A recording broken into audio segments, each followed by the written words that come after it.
Hello बच्चों बच्चों यहाँ पे ये एग्जाम्पल हम करेंगे 3.1। ये आपका 3.1 जो है वो चैप्टर 3 करंट इलेक्ट्रिसिटी का है। और ये एनसीईआरटी बुक के पेज नंबर जो न्यू एनसीईआरटी बुक है उसमें आपको मिलेगा 87 पे। तो बच्चों यहाँ पे ये दो क्वेश्चन दिए गए हैं। तो दो क्वेश्चंस को करने के लिए सबसे पहले मैं आपको फर्स्ट क्वेश्चन कराता हूँ फिर सेकंड कराता हूँ। तो देखिए यहाँ पे जो फर्स्ट क्वेश्चन है उसमें क्या कहा जा रहा है। Estimate the average drift velocity निकालनी है आपको of a conduction electron in a copper wire of cross section area आपको गिवन है। और उसमें करंट भी कितनी पास हो रही है 1.5 एम्पियर। तो हम इसको साथ साथ करने से पहले हम यहाँ पे जो भी इस क्वेश्चंस में फॉर्मूले यूज होंगे वो फॉर्मूले मैंने लिख दिया ताकि आपको यहाँ पे समझाने में मेरे को आसानी होगी और आप आसानी से समझ भी जाएंगे। तो बच्चों यहाँ पे हमें गिवन क्या चीज है। तो देखिए यहाँ पे सबसे पहले हम देखेंगे कि यहाँ पे आपको एवरेज ड्रिफ्ट वेलोसिटी जो है वो दे रखी है कितनी, वो सॉरी वो फाइंड करनी है। एस्टिमेट का मतलब वो फाइंड करनी है। और यहाँ पे एक कॉपर वायर दे रखा है। तो देखिए मैंने कॉपर का एक वायर बना लिया और इस कॉपर का वायर का जो क्रॉस सेक्शन का जो एरिया है वो आपको गिवन है। तो क्रॉस सेक्शन क्या होता है, ये साइड से जो पार्ट होता है इसको बोलते हैं हम क्रॉस सेक्शन। इसका एरिया आपको गिवन है कितना, 1 × 10⁻⁷ मीटर स्क्वायर। और फिर यहाँ पे करंट इसमें पास हो रही है। तो देखिए इसके अंदर जो हो रही है वो करंट पास हो रही है। और आपको ये भी बता दूं, करंट के अगर करंट आपकी इधर चल रही है तो इलेक्ट्रॉन कहाँ चल रहे होते हैं, इसके अपोजिट। तो इसमें जो करंट चल रही है वो कितनी एम्पियर की करंट है, इसमें 1.5 एम्पियर की करंट है। ये कॉपर का वायर है यहाँ पर। अब आपको कहा जा रहा है कि assume that each copper atom contribute रफली 1 कंडक्शन इलेक्ट्रॉन। और साथ में दे रखी है आपको डेंसिटी। तो देखिए यहाँ पे डेंसिटी को हम किससे लिखेंगे, रो से लिखेंगे। और डेंसिटी को यहाँ पे दे रखा है किलोग्राम में। अब यहाँ पे हम ग्राम में इसलिए कन्वर्ट करेंगे कि आगे जो है आपको एटॉमिक मास यूनिट चाहिए होगा तो वो किस में चाहिए होगा, ग्राम में। तो किलोग्राम को ग्राम में कन्वर्ट करने के लिए यहाँ पे हम इसको 10⁻³ से और मल्टीप्लाई कर देते हैं ताकि ये किलोग्राम से किस में कन्वर्ट हो जाए, आपका ग्राम में। तो यहाँ पे 10⁻³ से 10⁻6 आ गया क्योंकि मैंने यहाँ पे किलोग्राम को किस में कन्वर्ट करा है, ग्राम में। अब आगे आपको दे रखा है यहाँ पे एटॉमिक मास। एटॉमिक मास दे रखा है 63.5 यू का मतलब होता है एटॉमिक मास यूनिट और जो कि किस में होता है, ग्राम में। इसलिए मैंने यहाँ पे डेंसिटी को भी ग्राम में कन्वर्ट करा है। अब देखिए कुल मिला के आपको निकालनी है ड्रिफ्ट वेलोसिटी। तो ड्रिफ्ट वेलोसिटी के लिए फॉर्मूला होता है I बराबर NEAVD। तो इसको निकालने के लिए हम सबसे पहले यहाँ पे VD जब निकालेंगे तो हमें यहाँ पे नंबर ऑफ इलेक्ट्रॉन्स की जरूरत पड़ेगी। कितने यहाँ पे नंबर ऑफ इलेक्ट्रॉन्स है तो उसको हम कैसे फाइंड आउट करेंगे।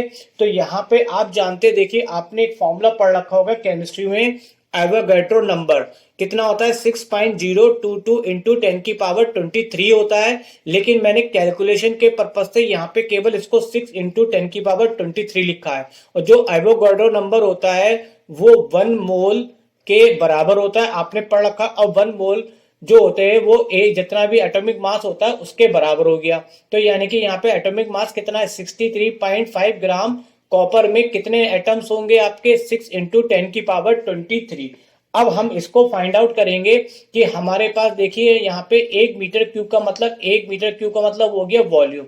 यानी कि इसके कॉपर के पूरे वॉल्यूम में कितने हमारे पास एटम है, यहाँ पर 9 इंटू 10⁻6 ग्राम में हम निकालेंगे कितनी इनकी संख्या है। तो सबसे पहले हम यहाँ पे इसका 1 ग्राम निकालेंगे। 1 ग्राम निकालने के लिए ये 63.5 इससे क्या हो जाएगा, डिवाइड हो जाएगा। अब हम इसको यहाँ पे कितने में कैलकुलेशन करते हैं, जो हमें नंबर्स निकालने हैं वो किस में निकालने हैं, 9 इंटू 10⁻6 ग्राम में। तो इसलिए हमने इसको इससे मल्टीप्लाई कर दिया। तो यहाँ पे जो नंबर्स है इसको हम किससे लिखेंगे, एन से लिख दे रहे हैं। नंबर ऑफ एटम जो हमारे पास एन हो गए। अब इसको मैंने जहाँ पे कैलकुलेट भी करा है, 9 की मल्टीप्लाई किससे करी, 6 से 54। और 10⁻23 को 6 से ऐड करा तो 10⁻29 और नीचे का ऐसी रह गया 63.5। अब यहाँ पे देखिए n हमें चाहिए था तो n मिल गया। अब हम फॉर्मूला लगाते हैं I बराबर NEAVD और इसको हम बना लेते हैं फॉर्मूला किसके लिए, VD के लिए, क्योंकि यहाँ पे हमें ड्रिफ्ट वेलोसिटी फाइंड आउट करना है। और अब हम सबकी वैल्यू लगा देते हैं। तो देखिए सबकी वैल्यू जो हमने लगाई है वो किस तरह से, I हमारे पास कितना था 1.5। एन हमने जो ऊपर निकाल के रख रखा है ये पूरा पार्ट 54 इंटू 10⁻29 अपॉन 63 0.5, ये वैल्यू हमने यहाँ लगा दी। ई क्या होता है, इलेक्ट्रॉन पे चार्ज होता है, मैंने लिखा नहीं है, आपको पता ही होगा इलेक्ट्रॉन पे चार्ज कितना होता है, 1.6 इंटू 10⁻⁻19 कूलम होता है। एरिया आपको यहाँ पे गिवन था 1 इंटू 10⁻⁻7। अब इन सबकी कैलकुलेशन से हम वीडी की वैल्यू निकालेंगे। तो कैलकुलेशन कैसे होगी, तो मैं चलिए आपको कैलकुलेशन करके दिखाता हूं। उसके लिए एक नया पेज ले लेता हूं। तो इस कैलकुलेशन को हम कैसे करेंगे, जो ये 63.5 है ये पलट के चला जाएगा आपका ऊपर, और यहाँ पे देखिए पावर 29 में से 19 माइनस करेंगे तो 10 बचेगा, और 10 में से फिर 7 माइनस हो जाएगा तो 10 की पावर 3 बचेगा। अब हमारे पास यहाँ पे देखिए 1.5 तो ये आ गया, और ये पलट के जो कहाँ चला गया, ये मल्टीप्लाई में ऊपर आ गया। अब नीचे हमारा बचा 54 इंटू 1.6। अब हम यहाँ पे क्या करते हैं, कुछ कट तो रहा नहीं है, तो इन दोनों की ऊपर मल्टीप्लाई कर लेते हैं और इधर नीचे इन दोनों की कर लेते हैं। तो मल्टीप्लाई करने के लिए मैंने कैलकुलेटर का यूज करा है। तो कैलकुलेटर के द्वारा यहाँ पे मैंने इसकी वैल्यू निकाली 317.5, और इन दोनों की मल्टीप्लाई करी तो ये आ गया 288। फर्दर मैंने कैलकुलेटर से क्या करता हूँ, इससे इसको डिवाइड कर लेता हूँ। अगर मैं मैनुअल डिवाइड करूंगा तो बहुत लंबा समय लग जाएगा, तो मैंने इसको कैलकुलेटर से डिवाइड करा। 317.5 को 288 से तो आ गया 1.1, और ये 10 की पावर 3 को जब ऊपर ले जाएंगे तो ये कितनी हो जाएगी, -3। अब आप जानते हैं, देखिए 1 मिलीमीटर में कितने होते हैं, 10 की पावर -3 मीटर होते हैं। तो ये 10 की पावर -3 मीटर को अगर मैं हटा दूं यहाँ से, तो इसको यहाँ पे लिखूंगा तो ये किस में आएगा आपका, मिलीमीटर में। तो यहाँ पे देखिए ड्रिप वेलोसिटी कितनी आ गई, 1.1 मिलीमीटर पर सेकेंड। तो ये मैंने पूरी कैलकुलेशन कर ली जो मुझे यहाँ पे कैलकुलेट करना था इस वाली टर्म को। अब यहाँ पे हम वापस क्वेश्चन पे आ जाते हैं।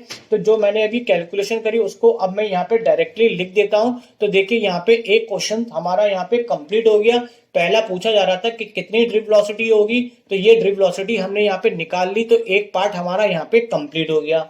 अब हम बढ़ते हैं यहाँ पे नेक्स्ट बी पार्ट की ओर। इसके बी पार्ट में कहा गया कि कंपेयर करना है ड्रिप वेलोसिटी की जो आपको ऑब्टेन मिली है फर्स्ट। तो देखिए जो फर्स्ट पार्ट में ड्रिप वेलोसिटी निकली थी वो मैंने यहाँ पे लिख रखी है। वो जो थी 1.1 जो थी वो मिलीमीटर पर सेकंड में थी, और मैंने यहाँ पे अभी मीटर में ही इसको लिख दिया है क्योंकि मुझे कैलकुलेशन करने में आसानी हो। अब यहाँ पे पूछा जा रहा है कि भाई इसकी कंपेयर किससे करानी है, thermal speed of copper atom की ऑर्डिनरी टेम्परेचर पे करानी है। ऑर्डिनरी टेम्परेचर किसे बोलते हैं, रूम टेम्परेचर को। तो देखिए अब आपको यहाँ पे ये फॉर्मूला आपने 11th में पढ़ रखा होगा। जो एनर्जी होती है वो 3/2 kB/T के बराबर होती है, जहां पे kB क्यों होता है, वो बोल्ट्जमैन कांस्टेंट होता है जिसकी वैल्यू मैंने यहाँ पे ले रखी है। तो इसी फॉर्मूले का हम यहाँ पे यूज करेंगे, और उस फॉर्मूले से हम यहाँ पे क्या निकालेंगे, ये वाली वेलोसिटी फाइंड कर लेंगे, जिसको हम क्या बोलेंगे, थर्मल स्पीड कहेंगे। यहाँ पे 2 से 2 मैंने काट दिया, तो बचा हुआ पार्ट कितना आ गया, mv² = 3 kB/T। और इससे हमने किसकी वैल्यू निकाल ली थी, v² की। तो ये m इसके कहा जाएगा, डिवाइड में आ जाएगा। अब बच्चों एक बात बहुत इंपॉर्टेंट करने वाली बात वो ये है कि अगर आप एनसीईआरटी बुक में इसका सॉल्यूशन देखते हैं तो आप सॉल्यूशन में देखेंगे यहाँ पे ये 3 जो कांस्टेंट है इसको यहाँ से कट कर दिया गया, हटा दिया गया। हटाने के बाद केवल उसकी इतनी ही वैल्यू ली गई है। अब ये कट करने का रीजन क्या है कि यहाँ पे थोड़ी सी कैलकुलेशन को आसान करने के लिए इसको यहाँ पे कट किया गया है। हालांकि आप नहीं भी करेंगे तो भी गलत नहीं आएगा, बट थोड़ी कैलकुलेशन बढ़ जाएगी, रूट में निकालने में दिक्कत आएगी, तो इसलिए इन्होंने यहाँ पे 3 को यहाँ से हटा दिया है। तो इसलिए यहाँ पे 3 को मैं भी हटा देता हूँ ताकि आपका आंसर मैं एनसीईआरटी बुक से मैच करा सकूं। अब देखिए यहाँ पे हमारे पास केवी की वैल्यू है, और यहाँ पे हमारे पास टेम्परेचर भी मालूम है, रूम टेम्परेचर भी कितना है 27, लेकिन यहाँ पे हमारे पास मास नहीं मालूम। तो हम सबसे पहले मास निकालते हैं। अब मास निकालने के लिए आप देखेंगे कि यहाँ पे जो एवोगाड्रो नंबर होता है वो एटॉमिक जो आपको यहाँ पे देखिए कितना मास दिया गया था, 63.5 पहले वाले पार्ट में दिया गया था, मैंने हटा दिया। 63.5 यूनिट दे रखा था एटॉमिक मास, उसको जब केजी में कन्वर्ट करेंगे तो 63.5 इंटू क्या करेंगे, ये ग्राम में होता है, 63.5 ग्राम। इसको अगर जब केजी में कन्वर्ट करेंगे तो -3 से क्या करेंगे, मल्टीप्लाई। तो देखिए इतने मास के हिसाब से उसमें कितने एटम है, 6 इंटू 10⁻23 है। तो इसको हम पहले निकाल लेते, एक एटम में का मास कितना होगा, तो इससे हमने इसको डिवाइड कर दिया। अब हमारे पास देखेंगे यहाँ पे जो m की वैल्यू है वो कितनी आ जाती है यहाँ पे, इसको जब कैलकुलेट करते हैं तो 23 को पावर को हम ऊपर ले गए तो ये -6 हो गया। अब ये हमारे पास क्या आ गया, एक एटम का मास आ गया। अब हम इसी वैल्यू को हम इस वाले फॉर्मूले में लगा देते, इस वाले फॉर्मूले में ये वैल्यू लगाई तो देखिए कितना आ गया। के बी क्या चीज है, के बी आपका ये जो कांस्टेंट है, बोल्ट्जमैन कांस्टेंट, इसकी वैल्यू आपको क्वेश्चन पेपर में गिवन होगी। तो इसकी वैल्यू कितनी होती है, 1.38 इंटू 10⁻⁻23। और 300 कैसे आया, जो रूम टेम्परेचर होता है वो जनरली कितना लेते हैं उसको, 27 डिग्री सेंटीग्रेड। और जब इसको हम केल्विन में कन्वर्ट करेंगे तो 273 इसमें हम ऐड करेंगे तो ये आपका आ जाएगा 300 केल्विन। तो जो टेम्परेचर है उसकी जगह हमने 300 लगा दिया, और जो अभी हमने मास निकाल रखा था ये ऊपर, इसकी वैल्यू को भी हमने यहाँ पे पुट कर दिया। अब इसको हम थोड़ा सा कैलकुलेट करते हैं। कैलकुलेट करने के लिए क्या करा हमने, जो ये 6 है वो डिवाइड वाला ऊपर जाके मल्टीप्लाई में चला गया। और देखिए यहाँ पे जो 2 जीरो है इसके यहाँ पे माइनस, देखिए पावर की मैं कैलकुलेशन करूँ तो 10⁻⁻23 और ये -26 ऊपर जाके प्लस का हो जाएगा तो बचेगा 10⁻23। 300 को अभी ऐसे लिखा रहने देते और नीचे कितना रह गया 63.5। अब इसको अगर हम फर्दर कैलकुलेशन देखें तो ये 2 जीरो को मैंने यहाँ से हटा दिया और 3 10⁻3 और 2 जीरो का मतलब 10⁻2, तो ये हो गया 10⁻5। अब हम इन सबको हम जब कैलकुलेट करेंगे तो हम यहाँ पे हमने क्या करा, 6 की मल्टीप्लाई 1.38 और 3 से करी तो ये इतनी मल्टीप्लाई होके कैलकुलेटर के द्वारा आ चुकी है और ये कितना ऐसी लिखा रहने दिया। अब हम कैलकुलेटर से इसको डिवाइड कर लेते हैं ताकि समय की थोड़ी सी बचत हो जाएगी, लेकिन आपको मैं सजेस्ट करूंगा कि आप मैन्युअली इसको डिवाइड करिए। तो ये आ जाएगा आपका 0.39 और 10⁵। अब यहाँ पे स्क्वायर को जब हटाएंगे तो इक्वल में हमें अंडर रूट लेना पड़ेगा। अंडर रूट लेने के साथ साथ मैंने एक काम और किया है, क्योंकि अंडर रूट इवन पावर का ही निकलता है, ऑड पावर का नहीं निकलता। तो यहाँ पे 10⁴ और इसको मैंने 10 लिख दिया और 10 को जब इसके रंग मल्टीप्लाई करेंगे तो ये आ जाएगा 3.9। तो देखिए यहाँ पे मैंने लिखा है 3.9 और यहाँ पे कितना है 10⁴। अब 3.9 लगभग ये मान के चल सकते हैं ये 4 है और 4 का अंडर रूट कितना होता है 2। और अगर ऐसा भी नहीं करना चाहते तो हम ऐसे भी कर सकते हैं, लेकिन ये थोड़ा सा समय लग जाएगा। 3.9 का निकालेंगे तो 1.97 आ जाएगा, जो किसके नियर अबाउट है 2 के। तो हम चाहते तो यहाँ पे 3.9 को 4 ले लेते और 4 का अंडर रूट डायरेक्टली हम कितना लिखते 2, क्योंकि ये नियर अबाउट वैल्यू हमें लेनी थी तो इसलिए हम यहाँ पे ऐसा कर सकते हैं। और 10⁴ का अंडर रूट कितना होता है 10⁻2, पावर क्या होती है आधी हो जाती है। तो बच्चों यहाँ पे ये वेलोसिटी आ गई। ये कौन सी वेलोसिटी आई है, थर्मल वाली। अब इसकी कंपेयर हमें किससे करनी थी, ड्रिफ्ट वेलोसिटी से, जो कि हमने फर्स्ट पार्ट में करी थी, निकाला था। तो यहाँ पे हम दोनों को डिवाइड करते हैं। ड्रिफ्ट वेलोसिटी जैसे कि हमें निकाल रखी है पहले वाले पार्ट में 1.1 इंटू 10⁻⁻3 और जो थर्मल निकाली है वो हमारी कितनी आई थी 2 इंटू 10⁻2। अब इसको भी हम थोड़ा कैलकुलेट करते हैं तो ये पॉइंट, इसको अगर हम डिवाइड करेंगे तो 0.55 आ जाएगा और ये पावर ऊपर जाके क्या हो जाएगी माइनस हो जाएगी। तो केवल हमने यहाँ पे पावर से ही थोड़ी सा काम चला लेते हैं, यहाँ पे इस चीज को हम नेग्लेक्ट कर देते हैं। तो हम ये कह सकते हैं कि ड्रिफ्ट वेलोसिटी जो है 10⁻⁻5 की वेलोसिटी के इक्वल होगी उसके टाइम्स के, यानी कि बहुत माइनस में पावर है तो बहुत छोटी होगी। माइनस का मतलब हो गया 0.00005, यानी कि इतने टाइम्स उसकी वेलोसिटी, ड्रिफ्ट वेलोसिटी क्या होगी, कम होगी। तो इसी बात को हम यहाँ पे लैंग्वेज में भी लिख देते हैं। जो हमसे पूछा जा रहा था कि जो ड्रिफ्ट वेलोसिटी स्पीड है इलेक्ट्रॉन की, ये पूछा जा रहा था, तो वो क्या हो जाएगी यहाँ पे स्मॉलर देन हो जाएगी 10⁻⁻5 टाइम्स, किससे, थर्मल स्पीड ऑफ से एट ऑर्डिनरी टेम्परेचर पे। तो देखिए ये हो गया हमारे यहाँ पे बी पार्ट का जो फर्स्ट पार्ट है वो पार्ट हमने यहाँ पे कंप्लीट कर लिया। अब हम करेंगे बी का जो कौन सा पार्ट है, सेकंड पार्ट। तो सेकंड पार्ट में आपसे देखिए पूछा जा रहा है speed of propagation of electric field along the conductor. अगर स्पीड की बात करते हैं इलेक्ट्रिक फील्ड में तो आप जानते हैं ये आपकी कहलाती है इलेक्ट्रोमैग्नेटिक वेव्स।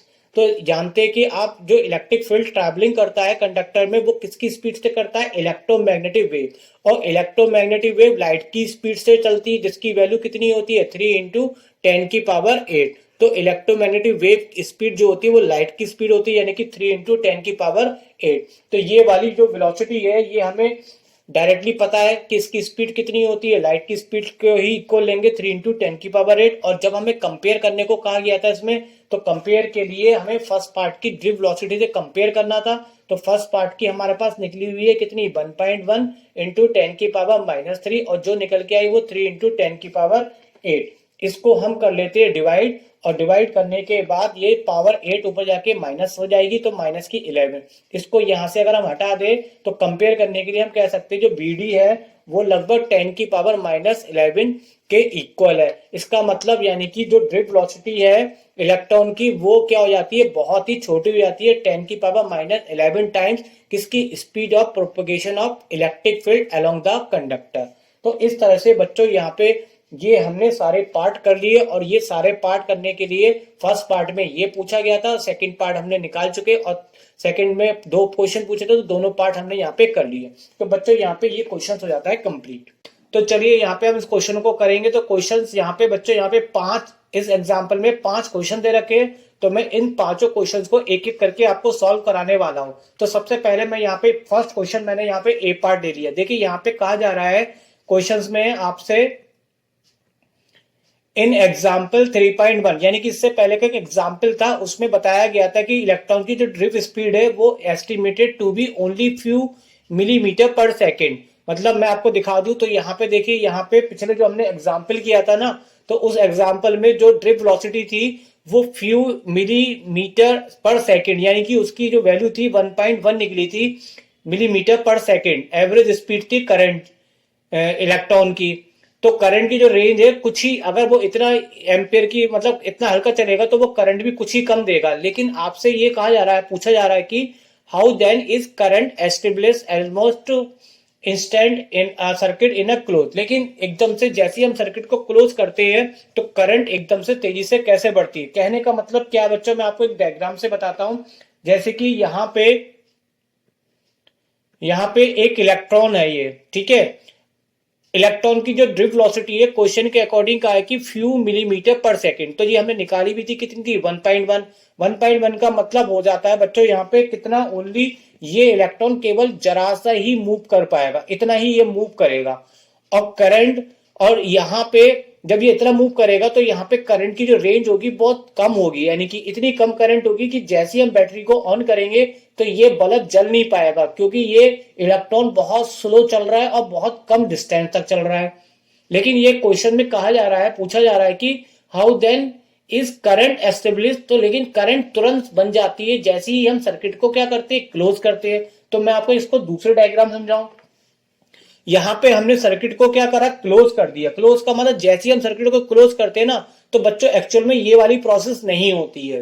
होता है क्या एक्चुअल में कि जो वायर जिससे हमने बल्ब को कनेक्ट करा होता है सोर्स यानी कि बैटरी से, तो वो वायर और बैटरी के बीच में क्या होते हैं, हर जगह क्या होते हैं, इलेक्ट्रॉन प्रेजेंट होते हैं। जैसे कि मैंने आपको दिखा रखा है, ये हर जगह इलेक्ट्रॉन क्या होते हैं, प्रेजेंट होते हैं।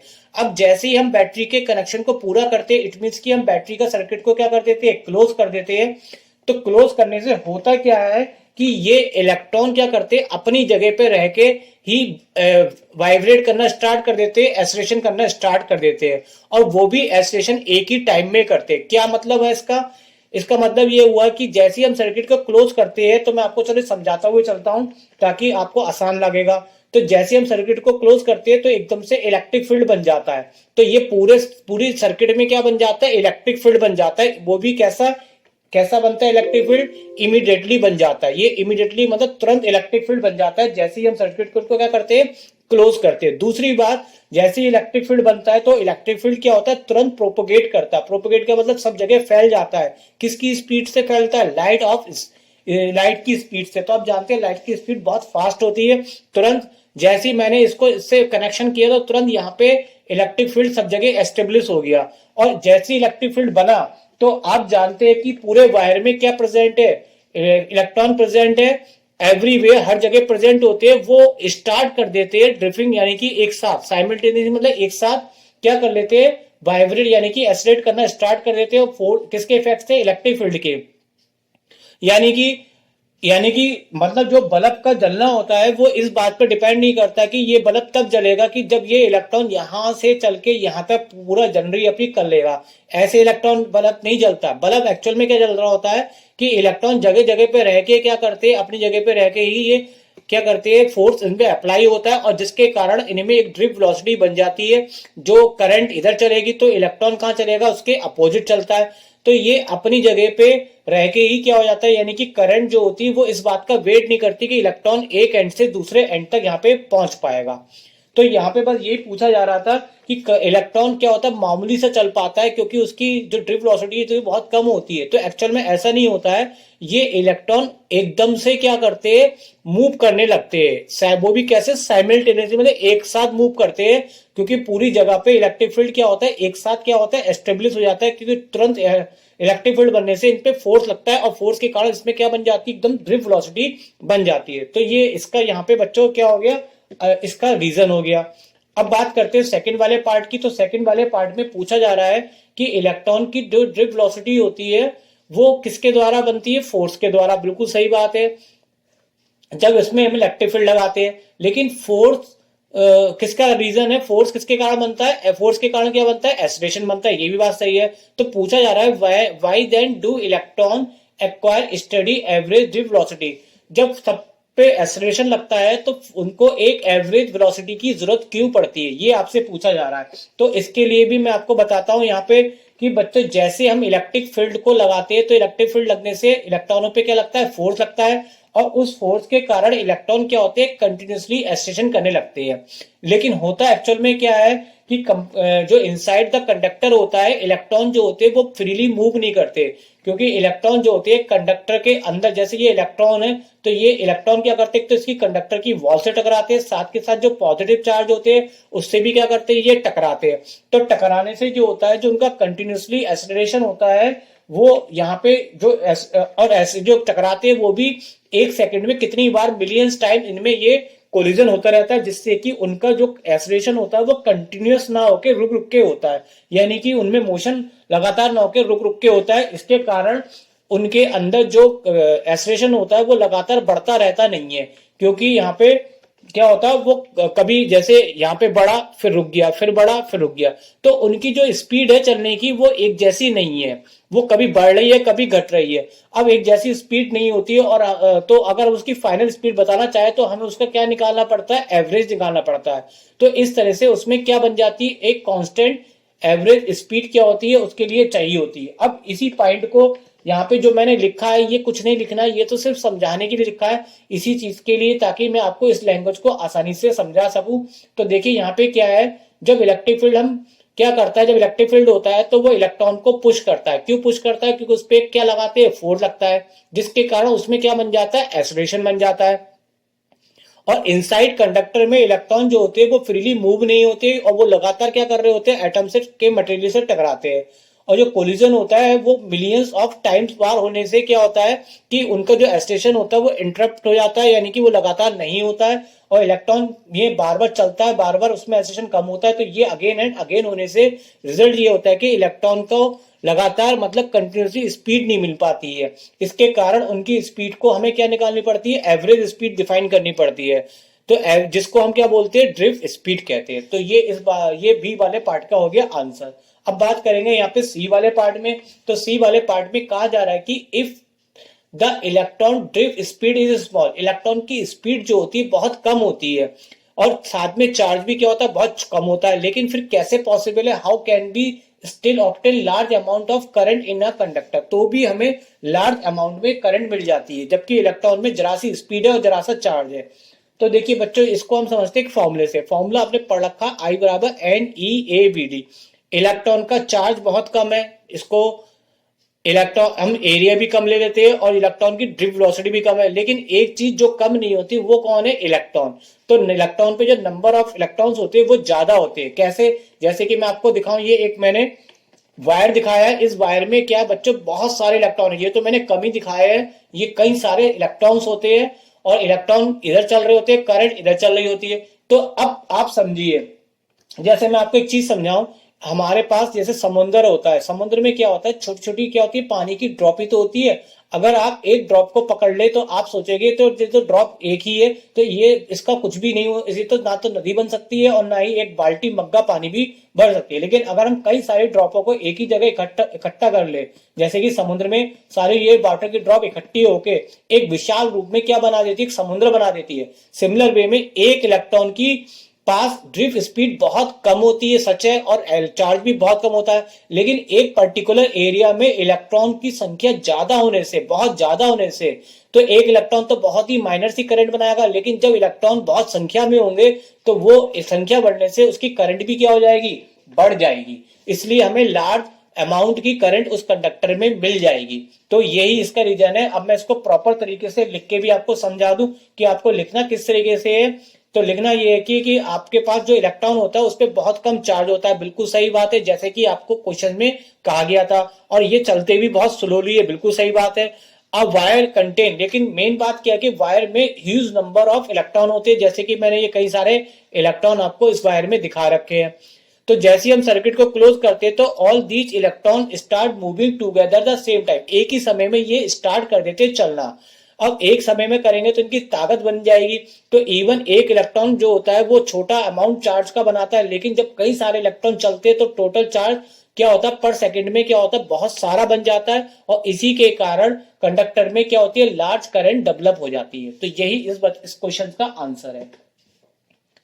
डी वाले पार्ट की बात करें तो डी वाले पार्ट में पूछा जा रहा था when electron drift in a metal from lower to higher potential, अगर वो लोअर से हायर की तरफ चलते हैं तो डज इट मीन्स की that all the free electron metal are moving in the same direction. तो इस बात का हम क्या ये मतलब निकाले कि इलेक्ट्रॉन जो है वो केवल एक ही डायरेक्शन में चलते हैं। तो चलिए मैं इसको भी एक चीज डायग्राम समझाता हूं। ये मैंने एक शेडेड पार्ट ले लिया कंडक्टर। अब कंडक्टर में अगर मैं एक इलेक्ट्रॉन की पोजीशन की बात करूं तो देखिए कंडक्टर में जब इलेक्ट्रॉन मूव करता है तो वो उसमें क्या होती है, थर्मल एनर्जी के कारण वो इलेक्ट्रॉन जो होता है वो जिगजैग मोशन कर रहा होता है। जिगजैग का मतलब रैंडमली कहीं भी वो मोशन करने लगता है। तो इलेक्ट्रॉन की जो डायरेक्शन होती है वो आपकी एक पर्टिकुलर नहीं होके वो जिगजैग टाइप में मोशन कर रहा होता है। लेकिन होता क्या एक्चुअल में, ऐसी जो दूसरे इलेक्ट्रॉन की जिगजैग मोशन कई सारे इलेक्ट्रॉन की मैंने आपको दिखा दी। अब हमने इसमें बैटरी लगाई तो बैटरी लगाने से इसमें क्या हो गया, डेवलप हो जाता हायर पोटेंशियल और ये लोअर। तो मैंने यहाँ पे दिखाया डायरेक्शन लोअर से हायर। तो जैसी मैं इस कंडक्टर में पोटेंशियल स्टेब्लिश करता हूं लोअर से हायर की तरफ, तो ये इलेक्ट्रॉन जो अलग अलग डायरेक्शन में मोशन कर रहे होते, अब ये एक साथ ही आपका मोशन इनका किधर हो जाता है, लोअर पोटेंशियल से किधर हो जाता है, हायर से। तो यहाँ पे जैसे कि पूछा जा रहा था कि क्या इस बात का हम मतलब ये निकाले कि जितने भी फ्री इलेक्ट्रॉन है वो सारे एक ही डायरेक्शन में मूव कर रहे हैं। देखिए अगर ग्रुप की बात करें जैसे कि ये आपने जिगजैग मोशन, तो अपन लोग जाने की दो प्रकार से मोशन करते हैं इलेक्ट्रॉन। एक तो वो लोअर से हायर की तरफ तो वो एक साथ ही मोशन करते हैं, पूरे ग्रुप टाइप का ले लीजिए।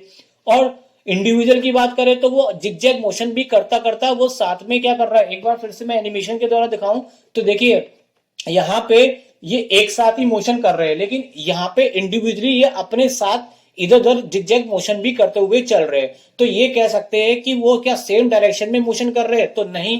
यहाँ पे इसका मतलब ये है कि इलेक्ट्रॉन जो है वो एक डायरेक्शन में मोशन नहीं कर रहे, क्योंकि वो इधर उधर भी मोशन करते हुए चल रहे हैं और फिर इधर की तरफ हायर पोटेंशियल की तरफ भी मूव कर रहे हैं। इसका मतलब ये हो गया यहाँ पे इनसाइड क्या बात कर सकते हैं हम बच्चों, यहाँ पे inside a metal free electron are always random thermal motion. तो ये देखिए मैंने आपको थर्मल मोशन दिखाया रैंडमली, ये क्या कर रहे हैं, जिगजैग मोशन कर रहे हैं randomly moving in all direction. लेकिन जैसे ही हमने इलेक्ट्रिक फील्ड लगाया तो ये रैंडमली मोशन तो चल ही रहा था, लेकिन एक आपका थोड़ा सा यहाँ पे सारे के सारे क्या हो गए, एक ही डायरेक्शन में ड्रिफ्ट वेलोसिटी से मूव करने लगे, लोअर पोटेंशियल से हायर पोटेंशियल से। तो हुआ क्या यहाँ पे, इसका मतलब हम कह सकते हैं कि इलेक्ट्रॉन जो है वो रैंडमली मोशन तो करते करते साथ में वो एक एवरेज मोशन एक डायरेक्शन में भी करते हैं। तो हम कुल मिला के ये कह सकते हैं कि ये एक ही डायरेक्शन में मोशन करते हैं, नहीं, ये एक डायरेक्शन में मोशन नहीं करते। नेक्स्ट क्वेश्चन है आपका इसी का एग्जाम्पल 3.2 का E part, are the path of electron straight line between the successive collision. जब वो टकराते तो क्या उनका मोशन एक स्ट्रेट लाइन होता है विद द पॉजिटिव आयन से मेटल के, दो केस में पूछ रहा है, अब्सेंस में इलेक्ट्रिक फील्ड और प्रेजेंस में। तो चलिए इसको भी मैं एक डायग्राम से समझाऊंगा आपको। देखिए मैंने पहला केस ले लिया absence of the electric field का। अगर अब्सेंस ऑफ इलेक्ट्रिक फील्ड की बात करेंगे तो इलेक्ट्रॉन का मोशन क्या हो रहा होता है, जिगजैग टाइप का हो रहा होता है। लेकिन जब भी ये मोशन जिगजैग करते हैं तो जिगजैग मोशन करते समय भी आप नोटिस करेंगे ये एक स्ट्रेट लाइन है। देखिए यहाँ पे भी एक स्ट्रेट लाइन में आया, इधर से भी ये स्ट्रेट लाइन में है, ये भी आपका स्ट्रेट लाइन है, ये भी स्ट्रेट लाइन है। तो ये सारी स्ट्रेट लाइन में ही मोशन कर रहे हैं, लेकिन हो कैसा रहा, जिगजैग। वो भी कब, जब अब्सेंस है इलेक्ट्रिक फील्ड। अब जैसे ही मैंने यहाँ पे इलेक्ट्रिक फील्ड लगाया, इलेक्ट्रिक फील्ड को मैंने दिखा दिया एरो से, तो इसका जो मोशन होगा वो किस टाइप से होगा, इसको मैं एक इलेक्ट्रॉन से ले लेता हूं। जैसे कि ये इलेक्ट्रॉन की पोजीशन मैंने यहाँ पे ले ली, ये इलेक्ट्रॉन नीचे की तरफ यानी कि इधर की तरफ मोशन करना चाह रहा था, बट जैसे ही हमने इलेक्ट्रिक फील्ड लगाया तो इलेक्ट्रिक फोर्स इसका डायरेक्शन इधर की तरफ लग रही है इलेक्ट्रॉन पे। हालांकि यहाँ पे थोड़ा सा एक मिस्टेक है, यहाँ पे इलेक्ट्रिक फील्ड के अपोजिट में, अगर मैं इलेक्ट्रिक फील्ड को सही कर दे रहा हूँ, ये इलेक्ट्रिक फील्ड की डायरेक्शन आपकी इधर की तरफ दिखा दे रहा हूँ, तो इलेक्ट्रिक फील्ड के अपोजिट में ये मूव करता है इलेक्ट्रॉन, यानी इसका फोर्स यानी कि इधर लगेगा। तो फोर्स इधर लगने से क्या होगा कि यहाँ पे ये जा इधर रहा था, लेकिन इलेक्ट्रिक फोर्स की डायरेक्शन इधर होने के कारण इस पे ये कर्व हो रहा है। इसका पाथ कैसा बन जाएगा, कर्व बन जाएगा। तो यहाँ पे दो क्वेश्चन पूछे गए थे। अगर हम अब्सेंस की बात करते हैं तो अब्सेंस में क्या होता है बच्चों, यहाँ पे इलेक्ट्रिक फील्ड का जो पाथ होता है वो क्या होता है, एक स्ट्रेट लाइन ही है। यहाँ पे straight line, curve motion zigzag रहा है, लेकिन ये क्या आपका स्ट्रेट लाइन। तो in the absence of field path क्या होता है इसका, स्ट्रेट लाइन। लेकिन जब आप प्रेजेंस करते हैं इलेक्ट्रिक फील्ड की, तो ये स्ट्रेट जाना चाह रहा था, बट इलेक्ट्रिक इधर से ये इधर जाना चाह रहा था थर्मल के कारण, लेकिन इलेक्ट्रिक फोर्स के कारण इसको इधर की तरफ मुड़ना पड़ा, तो ये इसका क्या बन गया, कर्व बन गया। तो प्रेजेंस की बात करें हम, अगर इलेक्ट्रिक फील्ड की प्रेजेंस की बात करें तो इसका पाथ क्या होता है, कर्व हो जाता है। तो बच्चों यहाँ पे यही दो क्वेश्चन पूछे गए थे, अब्सेंस में और प्रेजेंस में। कुल मिला के हमारा ये एग्जाम्पल 3.2 के जो 5 क्वेश्चन थे, वो पांचों के 5 क्वेश्चन आपके हो जाते हैं कंप्लीट। यहाँ पे बताया जा रहा है कि एक इलेक्ट्रिक टोस्टर है जिसका uses nichrome for its heating element, जिसमें कि हीटिंग एलिमेंट के रूप में नाइक्रोम का यूज करते हैं। जब इसका नेग्लिजिबल स्मॉल करंट इसमें से हम पास करते हैं तो इसका रेजिस्टेंस रूम टेम्परेचर पे कितना होता है, 75.3 डिग्री 75.3 ओम होता है। तो चलिए इस बात को हम लिख भी लेते हैं, और उससे पहले कि यहाँ पे जो इस न्यूमेरिकल में फॉर्मूला यूज होगा वो फॉर्मूला भी मैंने यहाँ पे लिख दिया है। अब देखिए यहाँ पे आपको दे रखा है क्या बच्चों, रूम टेम्परेचर। रूम टेम्परेचर को हम लिखते हैं किससे, यहाँ पे T1 से हमने यहाँ पे लिख लिया। दूसरा, रूम टेम्परेचर पे जो आपको रेजिस्टेंस की वैल्यू दे रखी है, उस रेजिस्टेंस को अभी हम नाम दे देते हैं R1। तो ये R1 हमारा रूम टेम्परेचर हो गया, रूम टेम्परेचर पे रेजिस्टेंस हो गया। अब आपसे कहा जा रहा है कि व्हेन द टोस्टर, जब इस टोस्टर को हम क्या करते हैं, 230 वोल्ट की सप्लाई से कनेक्ट करते हैं। इट मीन कि आपको वोल्टेज दे रखा है कितना, 230 वोल्ट। तो इसमें करंट धीरे धीरे क्या होती है, बढ़ती है, और कुछ टाइम के बाद जाके स्टडी यानी कि कांस्टेंट हो जाती है। तो वो कांस्टेंट करंट यानी कि आपको आई की वैल्यू दे रखी है करंट की कितनी, 2.68 ओम। अब आपसे कहा जा रहा है कि what is the study temperature of nichrome. इस कंडीशन में नाइक्रोम का कितना टेम्परेचर हो जाएगा, तो इसका मतलब T2 आपको यहाँ पे फाइंड आउट करना है। और आपको दे रखा है टेम्परेचर कोफिशिएंट ऑफ रेजिस्टेंस। देखिए यहाँ पे फॉर्मूले में लिखा है जो टेम्परेचर कोफिशिएंट रेजिस्टेंस होता है उसको हम किससे रिप्रेजेंट करते हैं, अल्फा से। तो यहाँ पे आपको किसकी वैल्यू दे रखी है, अल्फा की वैल्यू भी दे रखी है।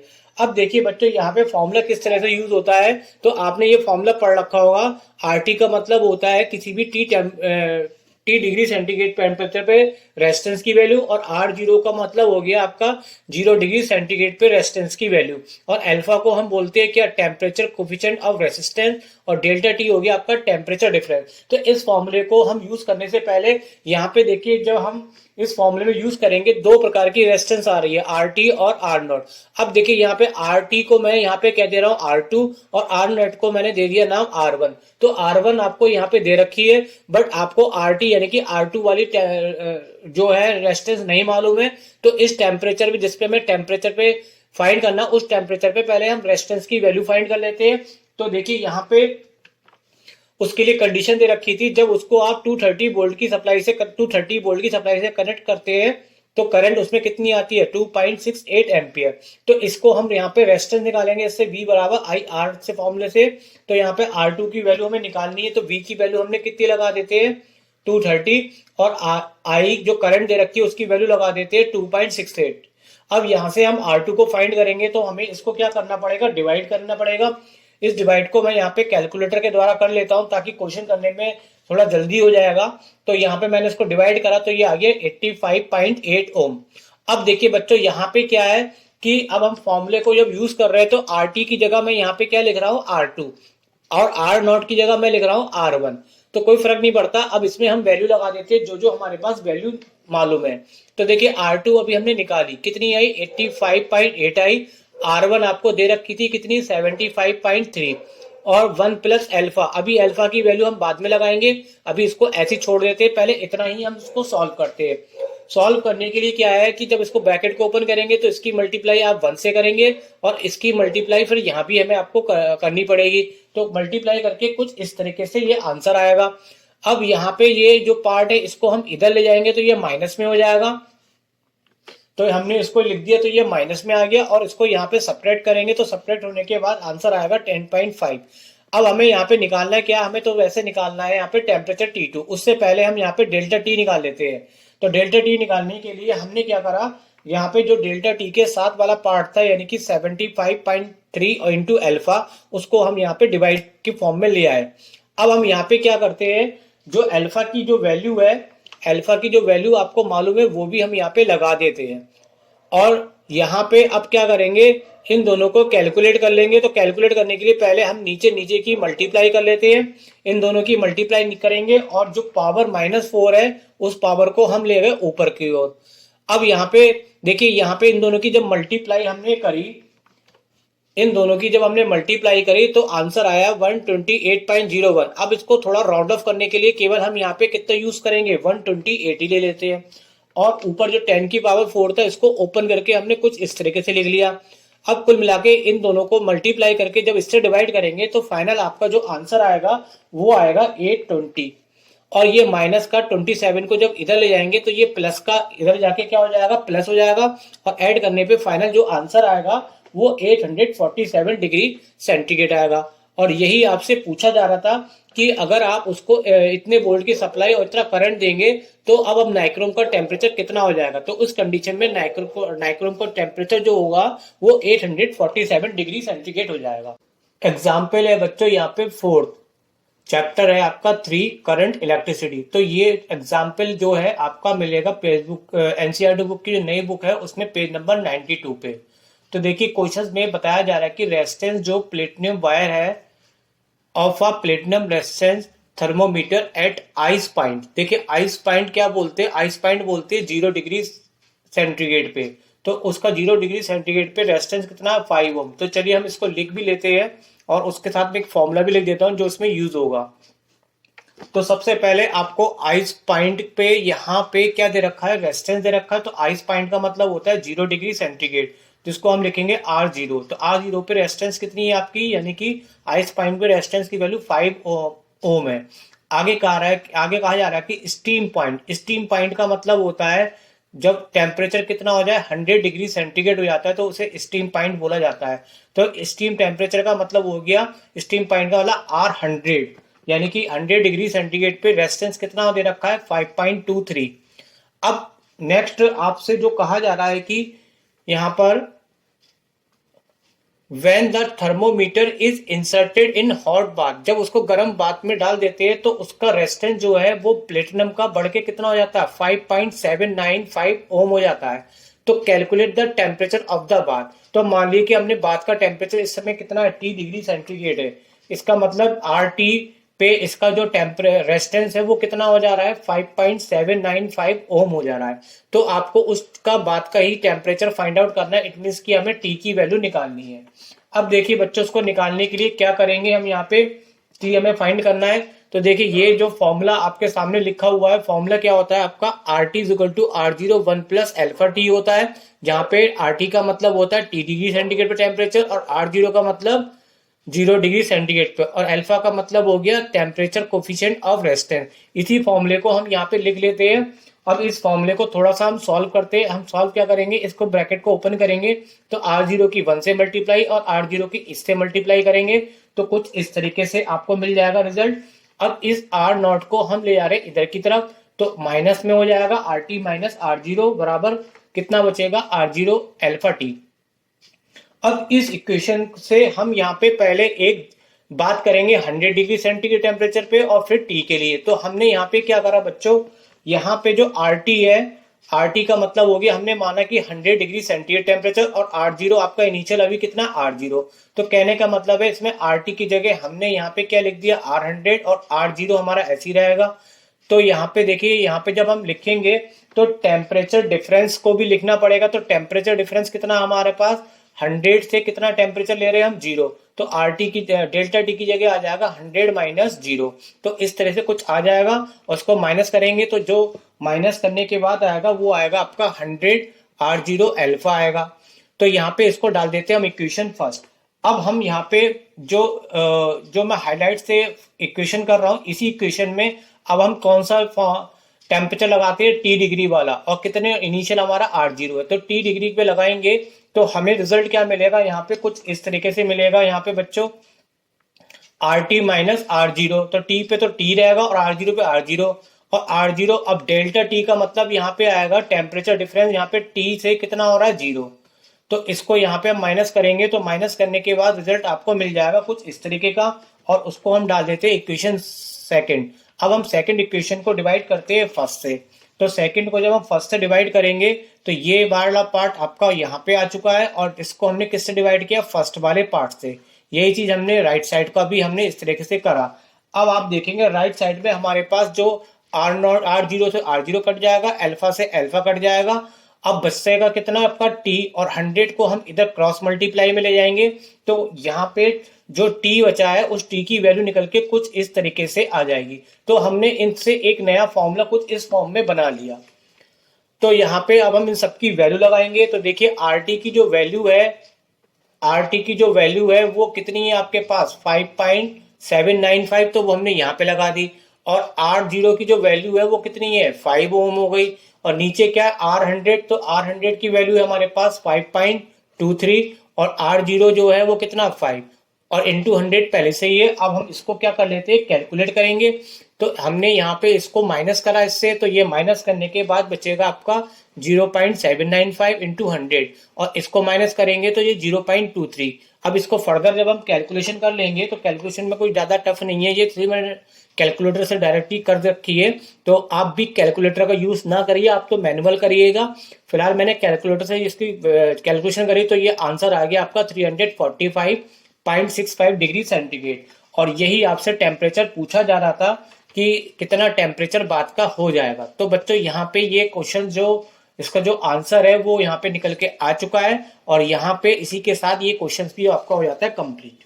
एग्जाम्पल है आपका 3.5, फिफ्थ एग्जाम्पल है आपका करंट इलेक्ट्रिसिटी चैप्टर 3 का, पेज नंबर ये है 98 पे। तो देखिए आपको यहाँ पे ये डायग्राम दे रखा है, और डायग्राम में आपको ये बताया जा रहा है कि यहाँ पे 10 वोल्ट की बैटरी लगी हुई है, और रेजिस्टेंस इंटरनल रेजिस्टेंस नेग्लिजिबल है, और इसमें टोटल कितने रेजिस्टर लगे हुए 12 ओम के रेजिस्टर लगे, जिसमें हर एक की रेजिस्टेंस कितनी है 1 ओम। आपको फाइंड आउट क्या करना है, इक्विवेलेंट रेजिस्टेंस निकालना है नेटवर्क का, और साथ के साथ करंट निकालनी है आपको हर एक साइड की, क्यूब की हर एक साइड में कितना रेजिस्टेंस लगा है वो भी निकालना है।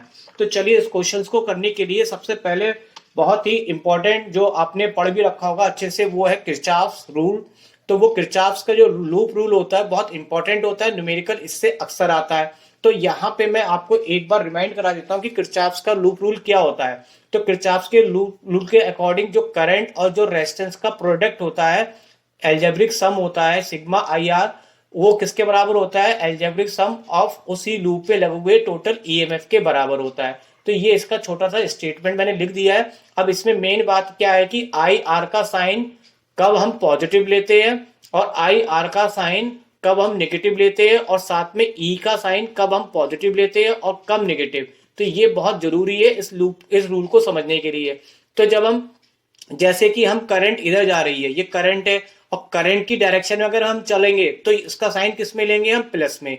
यहाँ पे अगर करंट इधर जा रही है और हम करंट के अगेंस्ट जा रहे हैं अपोजिट में, तो इसका साइन किस में लेंगे, माइनस में। बैटरी सेल की बात करें तो सेल में देखिए इस तरह से प्लेटें लगी होती है, एक बड़ी लाइन होती है जो प्लस की होती है, छोटी लाइन जो होती है माइनस। अगर हम नेगेटिव प्लेट से प्लस की तरफ आ रहे हैं, नेगेटिव से पॉजिटिव आ रहे हैं, तो ई का साइन प्लस में लेंगे। और अगर यहाँ पे हम बैटरी के लिए यहाँ पे ये पॉजिटिव और ये नेगेटिव, इस तरह से लगा हुआ है। और अगर हम कैसे मूव कर रहे हैं, पहले पॉजिटिव बैटरी यानी कि पहले प्लस पड़ रही है फिर नेगेटिव, तो ई का साइन किस में लेंगे, माइनस में। इसको और मैं अच्छे से आपको एक बार एक्सप्लेन इसलिए कर रहा हूं क्योंकि यहाँ पे ये लगाऊंगा मैं तो आपको दिक्कत ना आए, तो इसके लिए यहाँ पे मैंने एक एग्जाम्पल भी ले रखा है। तो देखिए यहाँ पे एग्जाम्पल में मैंने एक लूप बनाया हुआ है, इस लूप में मैं किरचॉफ लॉ की इक्वेशन जो है वो मैं लगाता हूं तो किस तरीके से वो अप्लाई होगी। तो देखिए यहाँ पे हम जो है लूप में इधर की तरफ मूव कर रहे हैं, ये मूवमेंट मैंने दिखा रखा है। अब यहाँ पे करंट की डायरेक्शन जो है वो हमारी इधर जा रही है और हमारा मूवमेंट भी इधर ही हो रहा है। तो इसका मतलब I1 के संग जो कॉरस्पॉन्डेंट रेजिस्टेंस R1 लगा है उसका प्रोडक्ट मैंने यहाँ पे किस में लिया है, प्लस में। फिर दूसरी बात करेंगे यहाँ पे कि जब हम नीचे की तरफ आएंगे तो करंट देखेंगे, तो करंट हमारी I2 जो है वो इधर की तरफ जा रही है और हम घूमते हुए कहाँ आ रहे, इस लूप में अपोजिट डायरेक्शन में।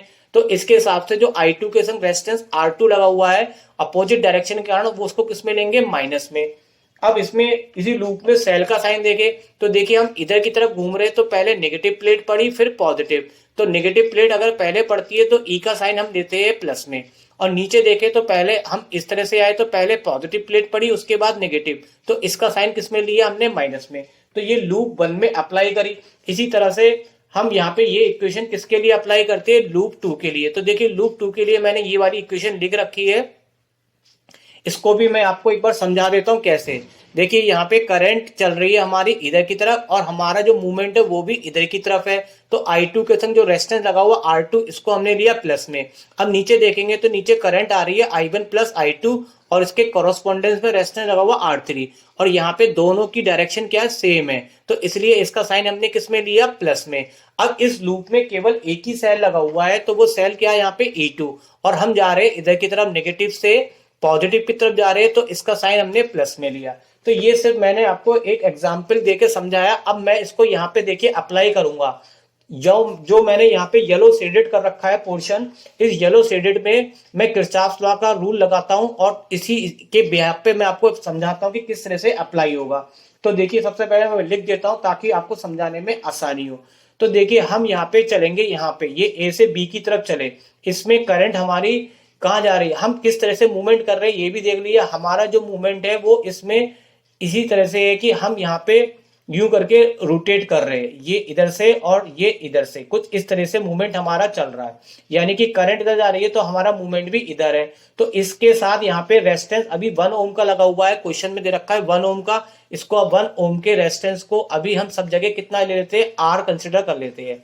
तो सब जगह हमारा रेजिस्टेंस कितना लगा हुआ, आर लगा हुआ है। तो देखिए यहाँ पे करंट आपकी इधर की तरफ चल रही है और हमारा जो मूवमेंट है वो भी हमारा इस लूप में कहाँ है, इस तरह से चल रहा है। तो इसके संग रेजिस्टेंस का प्रोडक्ट कितना आया, प्लस में।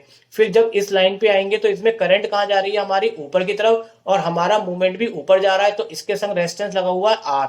तो यहाँ पे कितना लेंगे, आई मतलब करंट है हमारी I/2 और R। यहाँ पे भी ये करंट ऊपर जा रही है और हमारा मूवमेंट भी ऊपर है, तो इस I के संग रेजिस्टेंस कितना हो गया, IR। अब देखेंगे यहाँ पे बाहर की तरफ अगर हम यहाँ पे आ रहे हैं तो यहाँ पे बच्चों कोई भी रेजिस्टेंस नहीं लगा हुआ है। जब कोई रेजिस्टेंस नहीं लगा हुआ है तो यहाँ पे अब आई का काम खत्म हो गया। अब इस लूप में देखेंगे कि सेल कहाँ लगा है, तो केवल एक ही सेल लगा हुआ है, वो ये। अब इसमें हमने किस तरह से मूवमेंट किया था, हमने जो मूवमेंट लिया था वो ऐसे लिया था, यानी कि हम ऊपर से घूमते हुए इधर की तरफ आ रहे हैं तो पहले नेगेटिव प्लेट पड़ी फिर पॉजिटिव। अगर पहले नेगेटिव पड़ रही है तो उसका साइन किस में लेते हैं, प्लस में। मैं आपको एक चीज बता दूं, आपके क्लास में या आपके स्कूल कहीं पर भी आपको हो सकता है बताया गया कि पॉजिटिव से साइन कन्वेंशन मेरे डिफरेंस हो सकते हैं, लेकिन डिफरेंस का मतलब ये नहीं कि गलत वो है, गलत मैं हूं ना वो, लेकिन तरीका एक ही होता है। आप कैसे भी साइन कन्वेंशन कंसिडर कर सकते हैं। तो यहाँ पे जो साइन कन्वेंशन है वो ये है कि अगर नेगेटिव प्लेट पहले पड़ रही है और पॉजिटिव बाद में, तो ई का साइन आप किस में लेंगे, प्लस में। तो ये मैंने प्लस का 10 ओम लगाया। अब इसको हम कैलकुलेट करते तो आई आर और आई आर को जब ऐड करेंगे तो ये हो जाएगा आपका 2IR, और पहले से ही I/2R पहले से ही है। अब इनमें हमने यहाँ पे 2 एलसीएम ले लिया, 2 एलसीएम लेने के बाद ये आ जाएगा 2 2 जा 4, तो यहाँ पे टोटल करेंगे तो ये 5IR आ जाएगा। अब देखिए यहाँ पे हमने क्या करा, जो रेजिस्टेंस R की वैल्यू दे रखी थी 1 ओम वो हमने लगा दी, तो ये आ गया 5I × 1 बराबर 20, और इससे हम I की वैल्यू निकालेंगे तो I हमारे पास करंट कितनी आ जाती है, 4 एम्पियर की करंट आ जाती है। बट बच्चों अगर आप नोटिस करें तो यहाँ से देखिए बैटरी से जो टोटल करंट जा रही है वो कितनी जा रही है, 3I। तो हमारे पास अभी आई आई है, हम चाहते हैं टोटल करंट हमें मिल जाए। तो टोटल करंट के लिए 3i निकालना पड़ेगा। 3i का मतलब है कि आई हम निकाल चुके हैं, उसको 3 से जब मल्टीप्लाई करेंगे तो टोटल करंट कितनी आ जाएगी, 12 एम्पियर की करंट आ जाएगी। अब हम यहाँ पे क्या करते हैं, टोटल वोल्टेज हमारे पास है और टोटल रेजिस्टेंस भी हम टोटल करंट भी मालूम है, तो हम इक्विवेलेंट रेजिस्टेंस यानी कि टोटल रेजिस्टेंस फाइंड आउट कर लेंगे इससे। तो टोटल रेजिस्टेंस की जो वैल्यू है वो आ जाएगी 10/12 और उसको डिवाइड करके सॉल्व करके जब हम करेंगे तो ये आपका आ जाएगा 5/6 ओम। तो एक तो आंसर यहाँ पे आ गया कि इक्विवेलेंट रेजिस्टेंस कितनी है, इट मीन टोटल रेजिस्टेंस आनी थी, तो वो निकल के आ गई। अब एक चीज और रह गई है, आपकी करंट निकालनी है हर एक एजेस में क्यूब की। तो देखिए हर एक एजेस में निकालने के लिए आप पहले देखिए आई करंट कहां पर चल रही है। तो देखिए आई वाली करंट जो है वो आपकी कौन सी चल रही है, एक तो ए बी वाला पाथ हो गया, इसमें चल रही है। फिर ए डैश देखेंगे तो ए डैश आपकी देखिए यहाँ पे ये ए डैश आ गई आपकी। फिर आप देखेंगे कहां पे आ रही है, ए डी में आ रही है आई, और सी डैश में देखेंगे तो देखिए सी डैश में जा रही है आई, और डी डैश सी डैश में देखेंगे तो यहाँ पे भी आई करंट है, और बी डैश सी डैश में भी आप ढूंढेंगे तो बी डैश ये रहा, और सी डैश में भी देखेंगे आई। तो यहाँ इन सब ब्रांच में कितनी चल रही है, आई करंट चल रही है, और आई की वैल्यू हम कितनी निकाल चुके हैं, 4 एम्पियर। और जो अदर बची हुई है ब्रांच है जिसमें कि करंट सब में कितनी चल रही है, I/2 चल रही है, तो वो कौन कौन सी है, BC। तो देखिए BC में I/2 हो गई। फिर DC में देखेंगे तो ये I/2 हो गई, और बी डैश ये वाली लाइन आ रही है तो इसमें भी I/2। फिर डी डैश में कितनी हो गई, ये AD डैश बी में, A डैश B डैश में भी है, और A डैश B डैश में भी देखेंगे तो कितनी आ रही है आपकी, ये डी डैश में हो गई। और आपकी एक और बची यहाँ पे कौन सी, ए डैश बी डैश। तो ए डैश बी डैश में ये I/2। कुल मिला के यहाँ पे करंट आ गई, और आई की वैल्यू हमारे पास 4 है तो आधी कितनी कर लेंगे, 2। तो ये हमारे पास हर एक ब्रांच में क्या आ गई, करंट निकल के आ गई जो हमसे पूछा जा रहा था। तो दोनों आंसर, एक इक्विवेलेंट रेजिस्टेंस और ईच ब्रांच में हमने करंट निकाल ली, और ये क्वेश्चन बच्चों आपका हो जाता है कंप्लीट। एग्जाम्पल है बच्चों यहाँ पे 3rd चैप्टर का, ये 6 एग्जाम्पल है। चैप्टर का पता ही है आपको, करंट इलेक्ट्रिसिटी 3rd चैप्टर है, क्लास 12 फिजिक्स का। तो यहाँ पे देखिए क्वेश्चन भी आपको ये मिल जाएगा पेज नंबर 99 पे एनसीईआरटी की न्यू बुक में। क्वेश्चन में कहा गया कि डिटरमाइन द करंट निकालनी है each branch of the network. जो भी आपको यहाँ पे ये डायग्राम दिखाया गया है, इसकी हर एक ब्रांच में हमें करंट की वैल्यू निकालनी है। अब देखिए बच्चों, यहाँ पे हमें इस क्वेश्चन को करने के लिए हमें एक बहुत इंपॉर्टेंट चीज जिसको हम जानते हैं, आपने पढ़ भी रखा है, वो क्या है, किरचॉफ्स लॉ है। तो किरचॉफ्स का जो लूप रूल होता है वो यहाँ पे अप्लाई होगा। इसको अप्लाई करने से पहले मैं यहाँ पे एक बार समझा देता हूँ कि किस तरह से ये लॉ जो होता है हमारा काम करता है।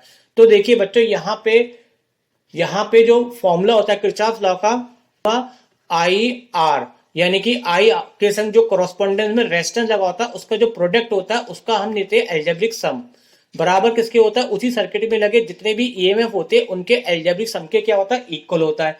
अब इनमें बच्चों यहाँ पे मैं आपको सबसे इंपॉर्टेंट बताता हूँ जो है वो है साइन कन्वेंशन। साइन कन्वेंशन जैसे I और R का साइन हम पॉजिटिव कब लेते हैं, IR का साइन हम कब निगेटिव लेते हैं, और E का साइन हम कब पॉजिटिव लेते हैं, और E का साइन हम कब निगेटिव लेते हैं, ये चीज आपको आनी चाहिए। तो देखिए, अगर जैसे कि हमारी करंट इधर चल रही है और हम करंट की डायरेक्शन में चल रहे हैं, यानी कि दोनों की डायरेक्शन सेम है, तो हम IR का प्रोडक्ट किस में लेंगे, पॉजिटिव। अब अगर करंट हमारी इधर चल रही है और हमारा मोशन उसके अपोजिट हो रहा है, तो हम IR का साइन किस में लेंगे, निगेटिव में। सेल में देखें तो ये 2 प्लेटें होती है, एक छोटी प्लेट जो नेगेटिव की होती है और ये पॉजिटिव।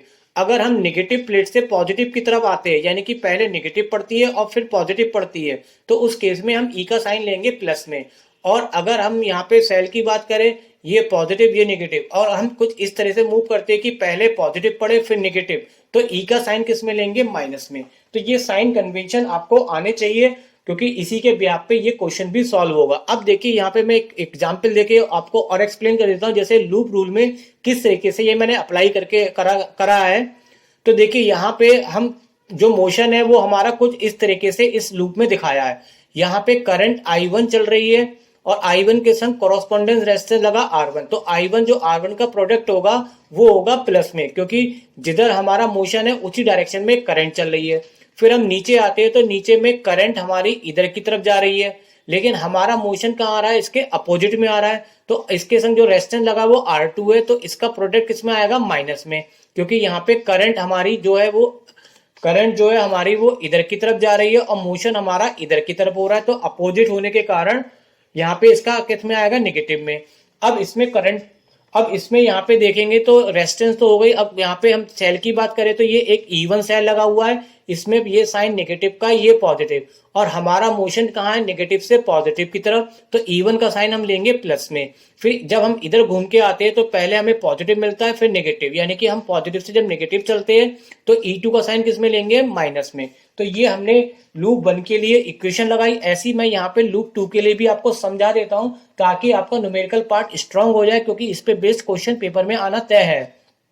देखिए यहाँ पे करंट चल रही है इधर की तरफ और हमारा मोशन भी इसमें इधर की तरफ मैंने लिया है। तो I2 और R2 का प्रोडक्ट किसमें आएगा, प्लस। फिर नीचे देखेंगे करंट भी इधर आ रही है और हमारा मोशन भी उसी डायरेक्शन में हो रहा है। तो यहाँ पे करंट है I1 प्लस I2 और इसके संग रेजिस्टेंस कितनी है, R3।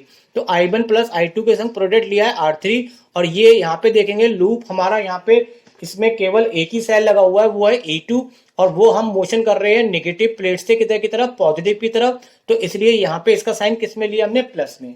तो ये थोड़ा सा एक्स्ट्रा वर्क मैंने इसलिए कराया क्योंकि जब मैं इस क्वेश्चन को कराऊंगा तो यहाँ पे यही रूल आपका लगेगा, तो आपको क्वेश्चन समझने में आसानी होगी। चलिए अब मैं क्वेश्चन को स्टार्ट करता हूँ। तो सबसे पहले इस क्वेश्चन में हमें यहाँ पे क्या करना है, देखिए मैं आपको चीज बताऊं। यहाँ पे तीन दे रखी है, I1 I2 I3, तीन करंट दे रखी है। अगर तीन करंट दे रखी है तो इसका मतलब हमें तीन इक्वेशन बनानी पड़ेगी। अगर हमारे पास दो ही करंट होती तो हमें क्या बनानी पड़ती, दो इक्वेशन। तो ये आप जानते भी है। तो यहाँ पे हमें तीन सर्किट लेने पड़ेंगे और तीनों सर्किट में हमें तीन इक्वेशन बनानी पड़ेगी। तो पहला सर्किट जिसको मैंने शेडेड कर रखा है उसका मैंने यहाँ पे मोशन भी दिखा दिया, और उसका नाम क्या है, देखिए नाम बता देता हूं मैं आपको, जैसे किस तरीके से नाम मैंने लिखा है यहाँ पे। तो हम ए से की तरफ आए, डी की तरफ आए, और डी से हम आए सी की तरफ, और सी से वापस कहाँ पे आ गए, ए। तो ये लूप हमारा काम कर रहा है ADCA, और ये मैंने इसमें मोशन भी दिखा रखा है। अब इसमें जब रूल लगाते हैं तो रूल के अकॉर्डिंग देखें तो ये कि पहले मैं इक्वेशन लिख देता हूं ताकि आपको मैं आसानी से समझा पाऊं। तो देखिए I1, ये हमारी I1 चल रही है और इसी डायरेक्शन में हमारा मोशन भी हो रहा है। तो इसके संग रेजिस्टेंस कितनी लगी है, 1। तो I1 और 1 का प्रोडक्ट किसमें आएगा, पॉजिटिव में। फिर देखेंगे तो नीचे करंट हमारी आ रही है I1 माइनस I2, और इसमें रेजिस्टेंस कितना लगा है, 4। तो इसका जो प्रोडक्ट है वो भी किसमें आएगा, प्लस में, क्योंकि यहाँ पे भी डायरेक्शन सेम है। अब इसमें देखेंगे तो ये करंट आ रही है हमारी नीचे की तरफ और मोशन कहाँ आ रहा है हमारा, ऊपर की तरफ, इसलिए यहाँ पे इसको क्या करेंगे, माइनस, और इसके संग रेजिस्टेंस कितना लगा हुआ है, 2। तो जो भी करंट है, करंट हमारे पास यहाँ पे कितनी है, I2 plus I3 minus I1, इसके संग कितना मल्टीप्लाई कर दिया, 2। अब इसी सर्किट में आप देखिए केवल एक ही सेल लगा हुआ है और सेल में डायरेक्शन हमारी क्या है, इस तरह से है। तो ये पहले माइनस पड़ा और ये प्लस। तो माइनस प्लस जब पढ़ता, पहले माइनस पड़ता है तो हम ई का साइन पॉजिटिव में लेते हैं, और ई की वैल्यू हमें ऑलरेडी दे रखी है कितनी, यहाँ पे 10, तो हमने यहाँ पे 10 लिख लिया। अब हम इस इक्वेशन को थोड़ा सा सॉल्व कर लेते हैं। तो देखिए सॉल्व करना तो आप जानते हैं, I1 को मैंने करा मल्टीप्लाई 1 से, यहाँ पे मैंने इसको ब्रैकेट को ओपन करेंगे तो 4 की मल्टीप्लाई करी I1 से, तो 4I1 माइनस 4I2। यहाँ पे मैंने 2 की मल्टीप्लाई इस सबसे कर दिया, ब्रैकेट को ओपन कर लिया, तो माइनस से करेंगे तो माइनस 2I2 और माइनस प्लस 2I3 और माइनस माइनस प्लस 2I1 बराबर 10।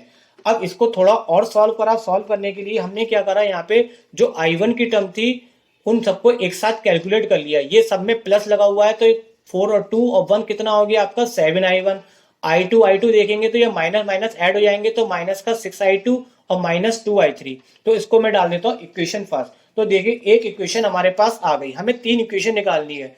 अब हम यहाँ पे दूसरा सर्किट ले लेते हैं जिसमें मुझे फॉर्मूला लगाना है, तो मैंने उसको यहाँ पे ये दूसरे कलर से शेड कर दिया। अब इसके लिए भी मैं नाम बता देता हूँ। तो देखिए नाम मैंने किस तरीके से लिखे यहाँ पे, तो ये कि ए से हम चले सी, और सी से चले हम यहाँ पे बी, और बी से फिर वापस किस पे आ गए हम, यहाँ पे ए पे। तो ये हमारा लूप हो गया ACBA। तो इस लूप में हम फॉर्मूला जब लगाएंगे तो फॉर्मूला कुछ इस तरीके से लगेगा। तो यहाँ पे किरचॉफ के रूल के अकॉर्डिंग मैंने जो लगाया वो किस तरह से लगाया, तो देखिए यहाँ पे हमारी जो I1 डायरेक्शन है वो इधर है और मोशन भी हमारा इसी डायरेक्शन में चल रहा है। तो I1 के संग जो वैल्यू है रेजिस्टेंस की वो कितनी है, 1। तो ये आएगी आपकी प्लस में। फिर दूसरा यहाँ पे देखेंगे I2 हमारी ऊपर की जा रही है और मोशन भी हमारा ऊपर जा रहा है और I2 के संग कितना रेजिस्टेंस है 4, तो ये भी हमारा किस में आएगा प्लस में। फिर नीचे हम आ रहे हैं, करंट भी नीचे आ रही है, करंट की वैल्यू यहाँ पे कितनी है I2 प्लस I3 है और उसके संग रेजिस्टेंस कितना है 2 ओम, तो इसका प्रोडक्ट भी किस में आएगा प्लस में, क्योंकि करंट की डायरेक्शन में ही मोशन है। अब इसमें भी देखें तो यहाँ पे इस वाले सर्किट में केवल एक ही सेल लगा हुआ है और वो भी हम कहाँ चल रहे हैं, नेगेटिव से पॉजिटिव की तरफ चल रहे हैं, तो इसकी वैल्यू हम प्लस में कितनी लगाएंगे 10। अब इस इक्वेशन को भी हम सॉल्व कर लेते हैं। तो यहाँ पे देखिए I1 को 1 से मल्टीप्लाई किया, I1 4 को इससे मल्टीप्लाई किया 4I2, यहाँ ब्रैकेट को ओपन करेंगे तो 2 की मल्टीप्लाई इन दोनों से करेंगे यहाँ पे, तो 2I2 और plus 2I3 is equal to 10। अब हम सिमिलर जो टर्म्स है उनको सॉल्व कर लेंगे, जैसे कि यहाँ पे 2I2 और 4I2 को ऐड करा तो कितना हो गया 6I2। तो इस तरह से ये हमारी सेकंड इक्वेशन आ गई। अब एक इक्वेशन हमें और बनानी है, तो उसके लिए मैंने ये तीसरे कलर का शेड दिखा दिया, इसमें हम लूप रूल लगाएंगे। तो यहाँ पे मैं मोशन दिखा देता हूँ और नाम देखिए यहाँ पे किस तरीके से इसका नाम रखा जा रहा है। तो देखिए बी से हमने स्टार्ट किया, बी से हम कहाँ पे ई, तो ये बी हो गया और ये ई हो गया, और यहाँ पे ई से किधर की तरफ आए डी, और डी से वापस सी, और सी से वापस कहाँ आ गए हम बी पे। तो ये हमारा पूरा लूप हो गया। अब इसमें भी हम इक्वेशन लिख देते हैं। तो देखिए यहाँ पे इक्वेशन किस तरह से लग रही है, तो यहाँ पे जो हमारी ये I2 प्लस I3 है ये नीचे की तरफ आ रही है और मोशन भी हमारा नीचे की तरफ हो रहा है और इसके संग रेजिस्टेंस कितना है 2, तो ये वैल्यू हमने यहाँ से लिख दी। दूसरी हमारे पास ये इक्वेशन देखिए, यहाँ पे बात करें तो यहाँ पे करंट कितनी इस जगह I2 प्लस I3 माइनस 1 है और उसके संग रेजिस्टेंस कितना लगा 2, तो ये भी करंट की डायरेक्शन में, तो ये यहाँ पे लग गया।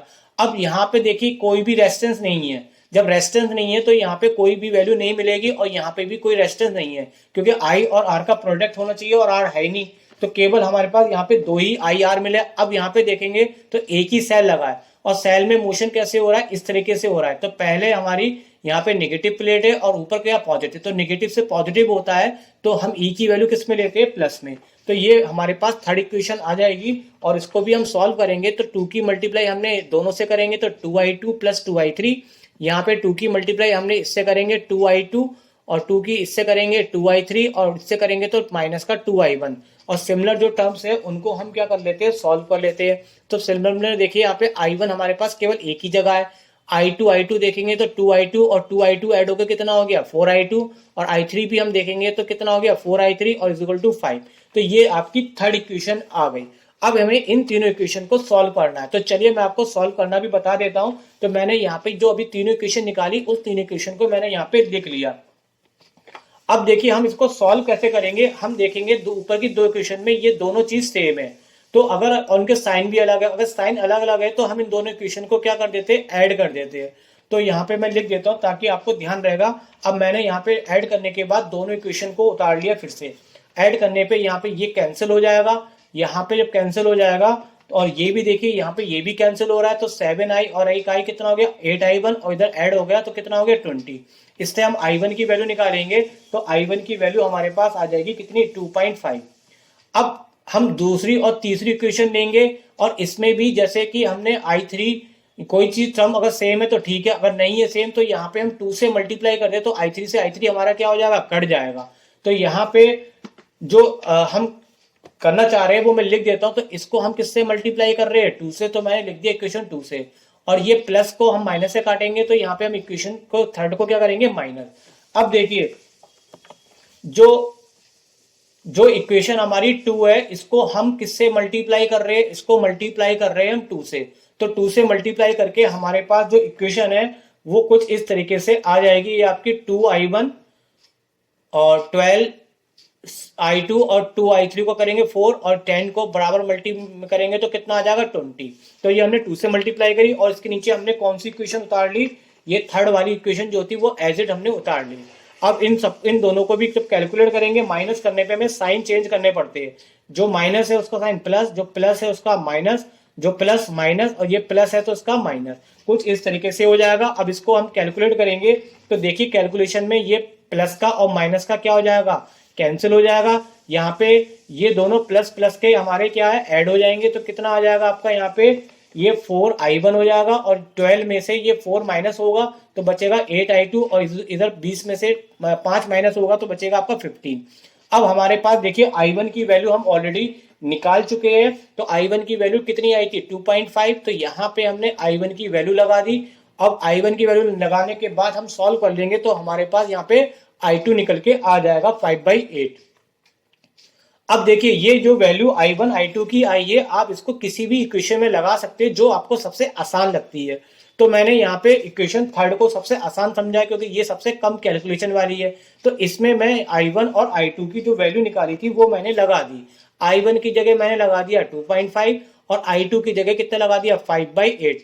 अब इसको हम यहाँ पे सॉल्व करेंगे तो सॉल्व करने पे आंसर देखिए कितना आएगा। 2.5 की जब मल्टीप्लाई 2 से करेंगे तो ये आ जाएगा 5 और यहाँ पे काटेंगे 4 से 8 को तो 2, तो ये बचेगा 5/2 और ये ऐसी रहने दिया। अब इसको भी हम फर्दर अगर हम सॉल्व करें तो सॉल्व करने पे ये माइनस का 5 उधर जाके प्लस का हो जाएगा तो ये बचेगा 10 और इससे हम I3 निकालने के लिए ये वाले टर्म को हम लेंगे इधर और माइनस करने के बाद हम ले लेंगे एलसीएम और कुल मिला के ये आपको आता ही करना। तो इससे हमें I3 की वैल्यू निकल के आ जाएगी। ऑल ओवर हमने I1 I2 I3 सबकी वैल्यू फाइंड आउट कर ली है, लेकिन हमें यहाँ पे क्वेश्चन अभी भी कंप्लीट नहीं हुआ और ये जो वैल्यू निकाल के रखी थी वो मैंने यहाँ पे लिख दी है। हमें निकालनी है करंट हर एक ब्रांच में निकालनी है। तो चलिए एक एक ब्रांच को हम लेते हैं यहाँ पे। तो सबसे पहले यहाँ पे जो ब्रांच है हमारे पास ए बी, तो देखिए ए बी वाली ब्रांच में करंट कितनी है आपके पास I2 है। तो ए बी वाली ब्रांच में करंट I2 है और I2 की वैल्यू कितनी निकली हुई है 5/8। तो एक ब्रांच हो गई। फिर दूसरा आप देखेंगे यहाँ पे ब्रांच कौन सी, यहाँ पे बी सी में देखेंगे यहाँ पे दो, यहाँ पे I2 प्लस I3 चल रही है हमारी, I2 प्लस I3 है। ये बी सी हमारे पास इतनी है, इसमें I2 प्लस I3 है। तो हमने I2 यानी कि 5/8 और I3 15/8 को हमने लिया और इसको सॉल्व करा तो इसका आंसर आ जाएगा। 5/2 को पॉइंट में भी निकाल सकते हैं, बट जो एनसीईआरटी बुक में आंसर दे रखा है मैंने उससे मिलान किया। आप इसको पॉइंट में निकाल के भी आएंगे तो कोई दिक्कत नहीं होगी। फिर इसी तरह से हमने किस में निकाल दी, सी डी वाली ब्रांच ये रही और इसमें करंट की वैल्यू कितनी दे रखी है I1 plus I2 minus I3। तो जो जो वैल्यू निकाल रखी है इसको मैंने यहाँ पे लगा दिया और लगाने के बाद जब सॉल्व करा तो देखिए 5 को 2 से डिवाइड करेंगे 2.5 आ जाएगा और ये कट के कितना आ जाएगा 0, यानी इस ब्रांच में कोई भी करंट नहीं होगी। अब नेक्स्ट ब्रांच करते हैं। तो नेक्स्ट ब्रांच हमारी आती है कौन सी, एडी में करंट कितनी चल रही है I1 माइनस I2। तो इसको भी हमने सॉल्व कर लिया तो ये आपका जो आंसर आएगा 1/7/8 हो जाएगा। अब एक ब्रांच और बची है वो कौन सी है, बीईडी। तो देखिए बीईडी इसमें देखेंगे तो एक ही प्रकार की करंट चल रही है वो है I3 और I3 हम ऑलरेडी फाइंड आउट कर चुके हैं। इसको बस हमने मिक्स फ्रैक्शन के फॉर्म में लिख दिया। तो ये देखिए बच्चों यहाँ पे हमारे पास जितनी भी ब्रांच थी तो यहाँ पे ये सारी ब्रांच में हमारे पास जो है करंट की वैल्यू आ चुकी है और कोई भी ब्रांच यहाँ पे नहीं बची है। फिर भी बच्चों को कोई बची रह जाए तो प्लीज आप देख लीजिएगा, लेकिन मैंने सारी ब्रांच में आंसर यहाँ पे निकाल दिया और ये क्वेश्चन हमारा यहाँ पे कंप्लीट हो जाता है। एग्जाम्पल बच्चों यहाँ पे 7 है, चैप्टर आपका थर्ड है और ये एनसीईआरटी बुक के पेज नंबर 101 पे है। यहाँ पे एक डायग्राम में एक ब्रिजस्टोन ब्रिज दिखाया गया है जिसमें चारों प्रकार की रेजिस्टेंस दिखाई है। ए बी के बीच में लगी हुई है 100 ओम की और बी सी के बीच में लगी हुई है आपकी 10 ओम की, सी डी वाली ब्रांच में लगी हुई है 5 ओम की और डी ए वाली ब्रांच में लगी हुई है 60 ओम की। एक गैल्वेनोमीटर है, यहाँ पे देखिए गैल्वेनोमीटर ये कनेक्ट है जिसमें कि आईजी करंट जा रही है, यानी गैल्वेनोमीटर में जाने वाली करंट। इसका रेजिस्टेंस कितना है 15 ओम है और ये कनेक्ट है बीडी वाली ब्रांच में। तो ये बीडी वाली ब्रांच में कनेक्ट है। आपको निकालना है calculate the current through the galvanometer when potential difference of 10 volt is maintained across AC. जब हम ए और सी के बीच में क्या लगाते हैं, 10 वोल्ट की बैटरी लगाते हैं, तो उस केस में यहाँ गैल्वेनोमीटर से जाने वाली जो करंट है आईजी उसकी वैल्यू आपको फाइंड करनी है। तो चलिए बच्चों ये क्वेश्चंस करने के लिए आपको जरूरत पड़ेगी, एक है जो आपने पढ़ रखा है किरचॉफ्स लॉ। ये लॉ इतना इंपॉर्टेंट है कि इस पे बेस्ड एक न्यूमेरिकल बोर्ड में जरूर आता है। तो देखिए किरचॉफ्स लॉ रूल क्या होता है, मैं थोड़ा सा शॉर्ट में बता देता हूँ। इसके अकॉर्डिंग जो होता है आई और आर का जो प्रोडक्ट होता है उसका एल्जेब्रिक सम वो किसके बराबर होता है, टोटल ईएमएफ के सम्स के बराबर होता है किसी भी सर्किट या लूप में। और इसमें सबसे इंपॉर्टेंट है जैसे कि आई आर का साइन पॉजिटिव कब लेते हैं, जब हम करंट की डायरेक्शन में चलेंगे, और आई आर का साइन लेंगे जब करंट के अपोजिट चलेंगे। और इलेक्ट्रिक जो ईएमएफ है, इलेक्ट्रोमोटिव फोर्स, उसका साइन पॉजिटिव तब आता है जब पहले हम नेगेटिव प्लेट से किधर की तरफ मूव करेंगे, पॉजिटिव, और यहाँ पे माइनस नेगेटिव कब होगा, जब हम पॉजिटिव से नेगेटिव। और उसको मैंने लास्ट वाले एग्जाम्पल में पूरी तरह से समझाया है, तो वहां जाके आप इसको समझ सकते हैं। ये मैंने लूप 1 और लूप 2 दोनों की इक्वेशन लिख रखी है। तो चलिए, ये तो आपको समझा हुआ है, लेकिन मैंने लिख दिया ताकि आपको करने में और समझने में आसानी होगी। अब बात करेंगे इस वाले क्वेश्चन की। हमें यहाँ पे बच्चों मेन आईजी निकालनी है। आईजी निकालने के लिए हम पहले यहाँ पे जो मैंने शेड करा, इस लूप को हम कंसिडर कर लेते हैं। तो देखिए, लूप का नाम देखेंगे तो लूप का नाम क्या है, यहाँ पे ए बी डी है। ए बी से कहाँ पे आए, डी, और डी से गए ए। तो ये लूप का नाम हो गया। अब इस लूप में हमें लगाना है किरचॉफ रूल। तो देखिए, सबसे पहले लूप में रूल लगाने के लिए हमें अपना एक मोशन दिखाना पड़ता है। तो देखिए, हम यहाँ पे जो मूव कर रहे हैं वो किस तरह से मूव कर रहे हैं, कुछ इस तरह से हमारा मोशन यहाँ पर इस सर्किट में है।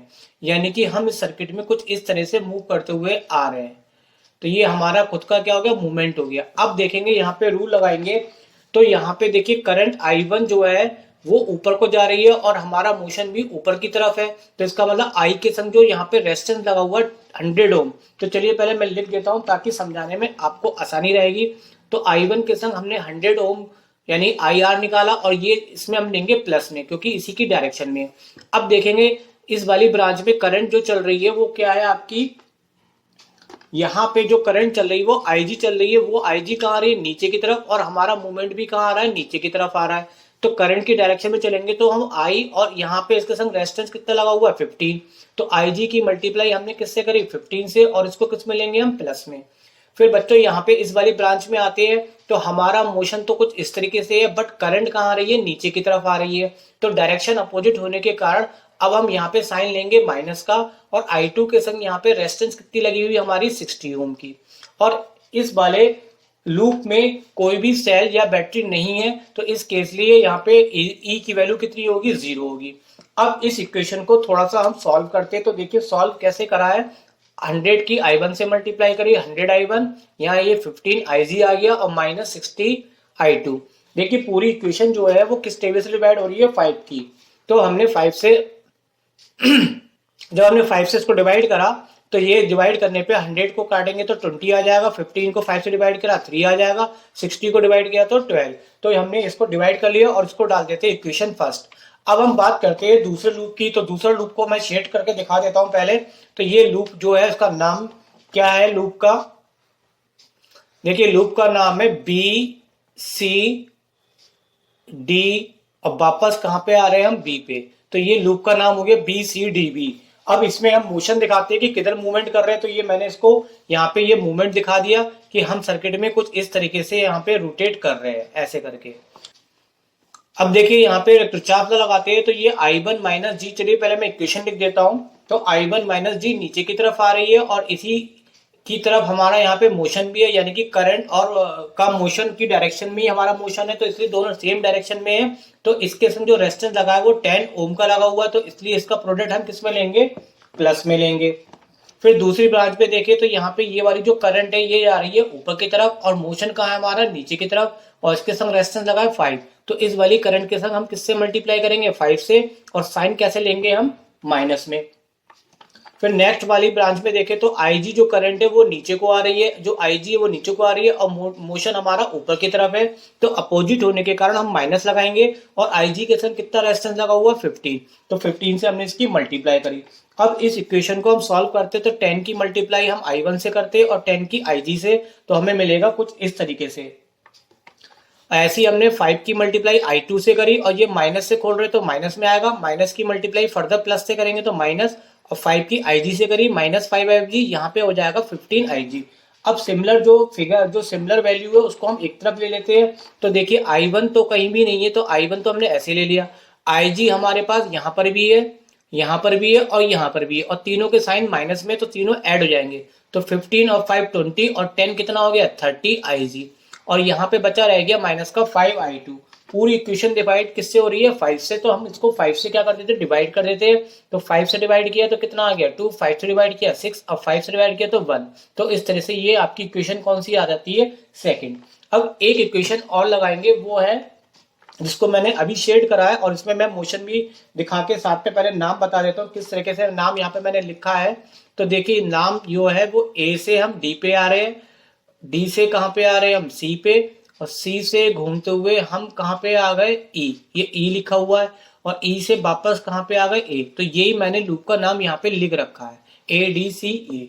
अब हम इसमें रूल लगाते हैं, तो रूल लगाने के लिए पहले हम इसमें मोशन दिखा लेते हैं। तो देखिए हमारा जो मोशन है वो हमारा मोशन कुछ इस तरीके से इसमें मतलब मूव कर रहे हैं। अब यहाँ पे देखिए ये वाली जो करंट है, पहले तो चलिए मैं इक्वेशन लिखता हूँ। अब देखिए I2 के संग रेजिस्टेंस कितना लगा हुआ है 60, तो I2 की मल्टीप्लाई हम करेंगे किससे 60 से, और इसमें देखेंगे कि करंट कहाँ रही है नीचे को, और मोशन भी हमारा इधर की तरफ हो रहा है, तो इसलिए इसको हम किस में लेंगे प्लस में। फिर देखेंगे ये वाली करंट कहाँ जा रही है ऊपर जा रही है, और हमारा मोशन भी ऊपर को है, और इस वाले के संग रेजिस्टेंस कितना लगा हुआ 5, तो उसको हम 5 से मल्टीप्लाई करेंगे, और इसका साइन किस में लेंगे हम प्लस में। अब देखेंगे कि इस पूरी ब्रांच में मैं इसको हाईलाइटर से कर देता हूं, यानी कि इस जो मैं हाईलाइट कर रहा हूं इस पूरी ब्रांच में देखिए कोई भी रेजिस्टेंस नहीं है। अगर रेजिस्टेंस जीरो हो जाता है तो ये वाला पार्ट आई आर क्या हो जाता है जीरो, तो इसमें कोई आई आर नहीं मिलेगा। बट इस पूरे सर्किट में बच्चों यहाँ पे क्या लगा हुआ है, बैटरी सेल लगी हुई है।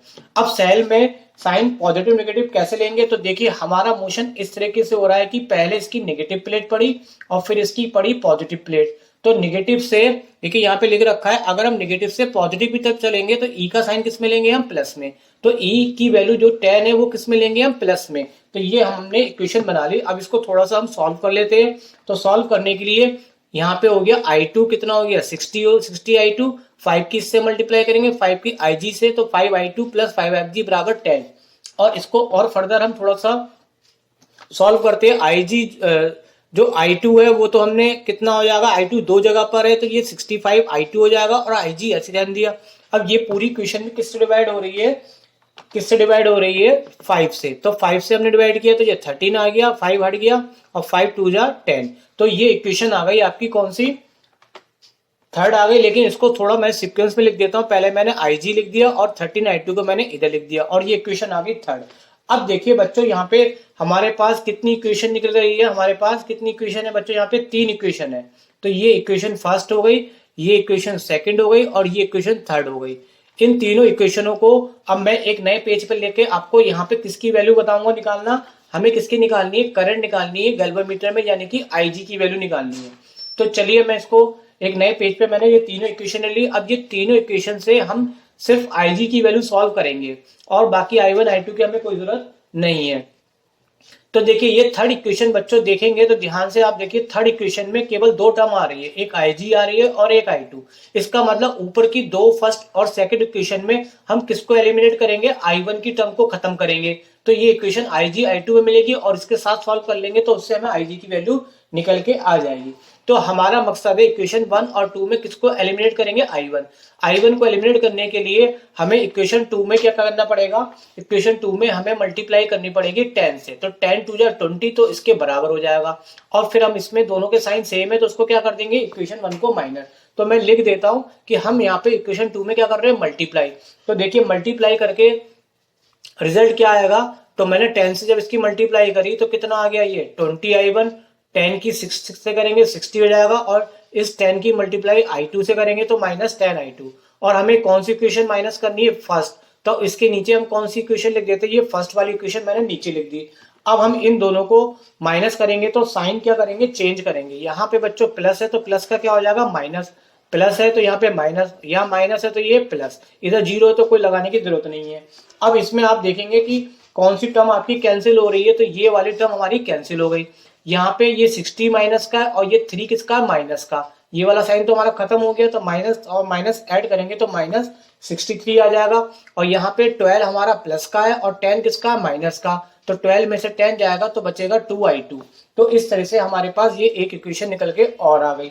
अब देखिए, अब हम यहाँ पे मकसद है हमारा थर्ड और फोर्थ इक्वेशन में से किसको एलिमिनेट करेंगे। अब हम I2 की टर्म्स को अगर हटा देंगे तो हमारे को बचेगी IG, जो कि हमें फाइंड करना है। इसको सॉल्व करने के लिए हमें इसको मल्टीप्लाई करना पड़ेगा 2 से, 2 13 2 जा 26, और 2 को इससे मल्टीप्लाई करेंगे तो इसको 13 से। तो मैं इस चीज को यहाँ पे लिख देता हूँ कि हमने क्या करा, इक्वेशन थर्ड को, चलिए मैं इसको और भी और साफ तरीके से लिख देता हूँ। हमने क्या करा, इक्वेशन थर्ड को किससे मल्टीप्लाई कर रहे हैं, 2 से, ताकि ये I2 की टर्म कितनी बन जाए 26, और इधर भी I2 की टर्म कितनी बन जाए 26, इसलिए हमने 13 को मल्टीप्लाई किया और इन दोनों के इक्वेशन को क्या कर लेते हैं माइनस। अब देखिए यहाँ पे मैंने क्या करा, इक्वेशन जो थर्ड थी, थर्ड इक्वेशन को हम 2 से मल्टीप्लाई करके लिख रहे हैं, तो कितना हो गया यहाँ से 2IG हो गया, और 2 की मल्टीप्लाई हमने 13I2 से करी तो 26I2, और 2 की मल्टीप्लाई 2 से करी तो कितना आ गया आपका 4। तो ये इक्वेशन मैंने लिख दी यहाँ पे थर्ड। अब इसी के नीचे मैं कौन सी इक्वेशन लिख देता हूँ, फोर्थ। फोर्थ को हमें किससे मल्टीप्लाई करनी है 30, तो 63 की हमने 13 से मल्टीप्लाई करेंगे तो ये आ जाएगा आपका 890, और 13 की 2 से मल्टीप्लाई करेंगे तो 26 हो जाएगा, 0 से करने पे कुछ नहीं मिलेगा। अब इन इक्वेशनों में आप देखेंगे यहाँ पे हमें I2 की टर्म काटनी थी, तो हमने साइन चेंज कर दिया, माइनस जो माइनस है वो प्लस में हो गया, जो प्लस है वो माइनस में, इधर यहाँ पे प्लस में लिखा तो हमने माइनस में लिख दिया। अब इसमें देखेंगे तो हमारी कौन सी टर्म कैंसिल हो गई, ये IG की टर्म सॉरी I2 की टर्म कैंसिल हो गई। यहाँ पे ये प्लस का और ये वाला भी साइन किया प्लस का, तो ये दोनों आपस में एक प्लस के होने के कारण दोनों ऐड हो जाएंगे, तो ऐड होने पे कितना आ जाएगा 821 IG, और इज इक्वल टू में कितना आ जाएगा 4। अब इसको हम सॉल्व करेंगे तो IG की जो वैल्यू है वो कितनी आ जाएगी हमारी 4/821। अब फर्दर हम इसको डिवाइड कर लेते हैं, तो डिवाइड करके मैंने इसको कैलकुलेटर का यूज करके यहाँ से इसको डिवाइड कर लिया है, तो यहाँ से डिवाइड करके इसका आंसर आपका यहाँ पे ये आ गया। अब इसको हम प्रॉपर तरीके से अगर हम लिखना चाहे तो ये कह सकते हैं कि 1 एम्पियर में कितने मिली एम्पियर होते हैं 1000, तो हम इसको 1000 से मल्टीप्लाई करेंगे तो थोड़ा प्रॉपर वे में लिखने को आ जाएगा, तो ये डेसिमल मल्टीप्लाई होकर यहाँ पे आ जाएगा और आंसर आ जाएगा आपका 4.87। तो देखिए बच्चों, हमसे जो पूछा गया था मैं आपको वहां पे फिर से पहुंच जाते हैं उसी जगह पे जहां पे हम चले थे, तो 3 इक्वेशन निकाली थी और मैंने अभी इक्वेशन निकाल के आपको IG की वैल्यू क्या करी सॉल्व करके दिखाई। और देखिए आपको यहाँ पे क्वेश्चन में पूछा जा रहा था कि calculate the current through the galvanometer, तो जो गैल्वेमीटर में करंट चल रही है वो कौन थी IG की वैल्यू निकालनी थी, और IG की वैल्यू हमारे पास ये निकल के आ चुकी है। और इसी के साथ यहाँ पे बच्चों ये क्वेश्चन हो गया हमारा कंप्लीट।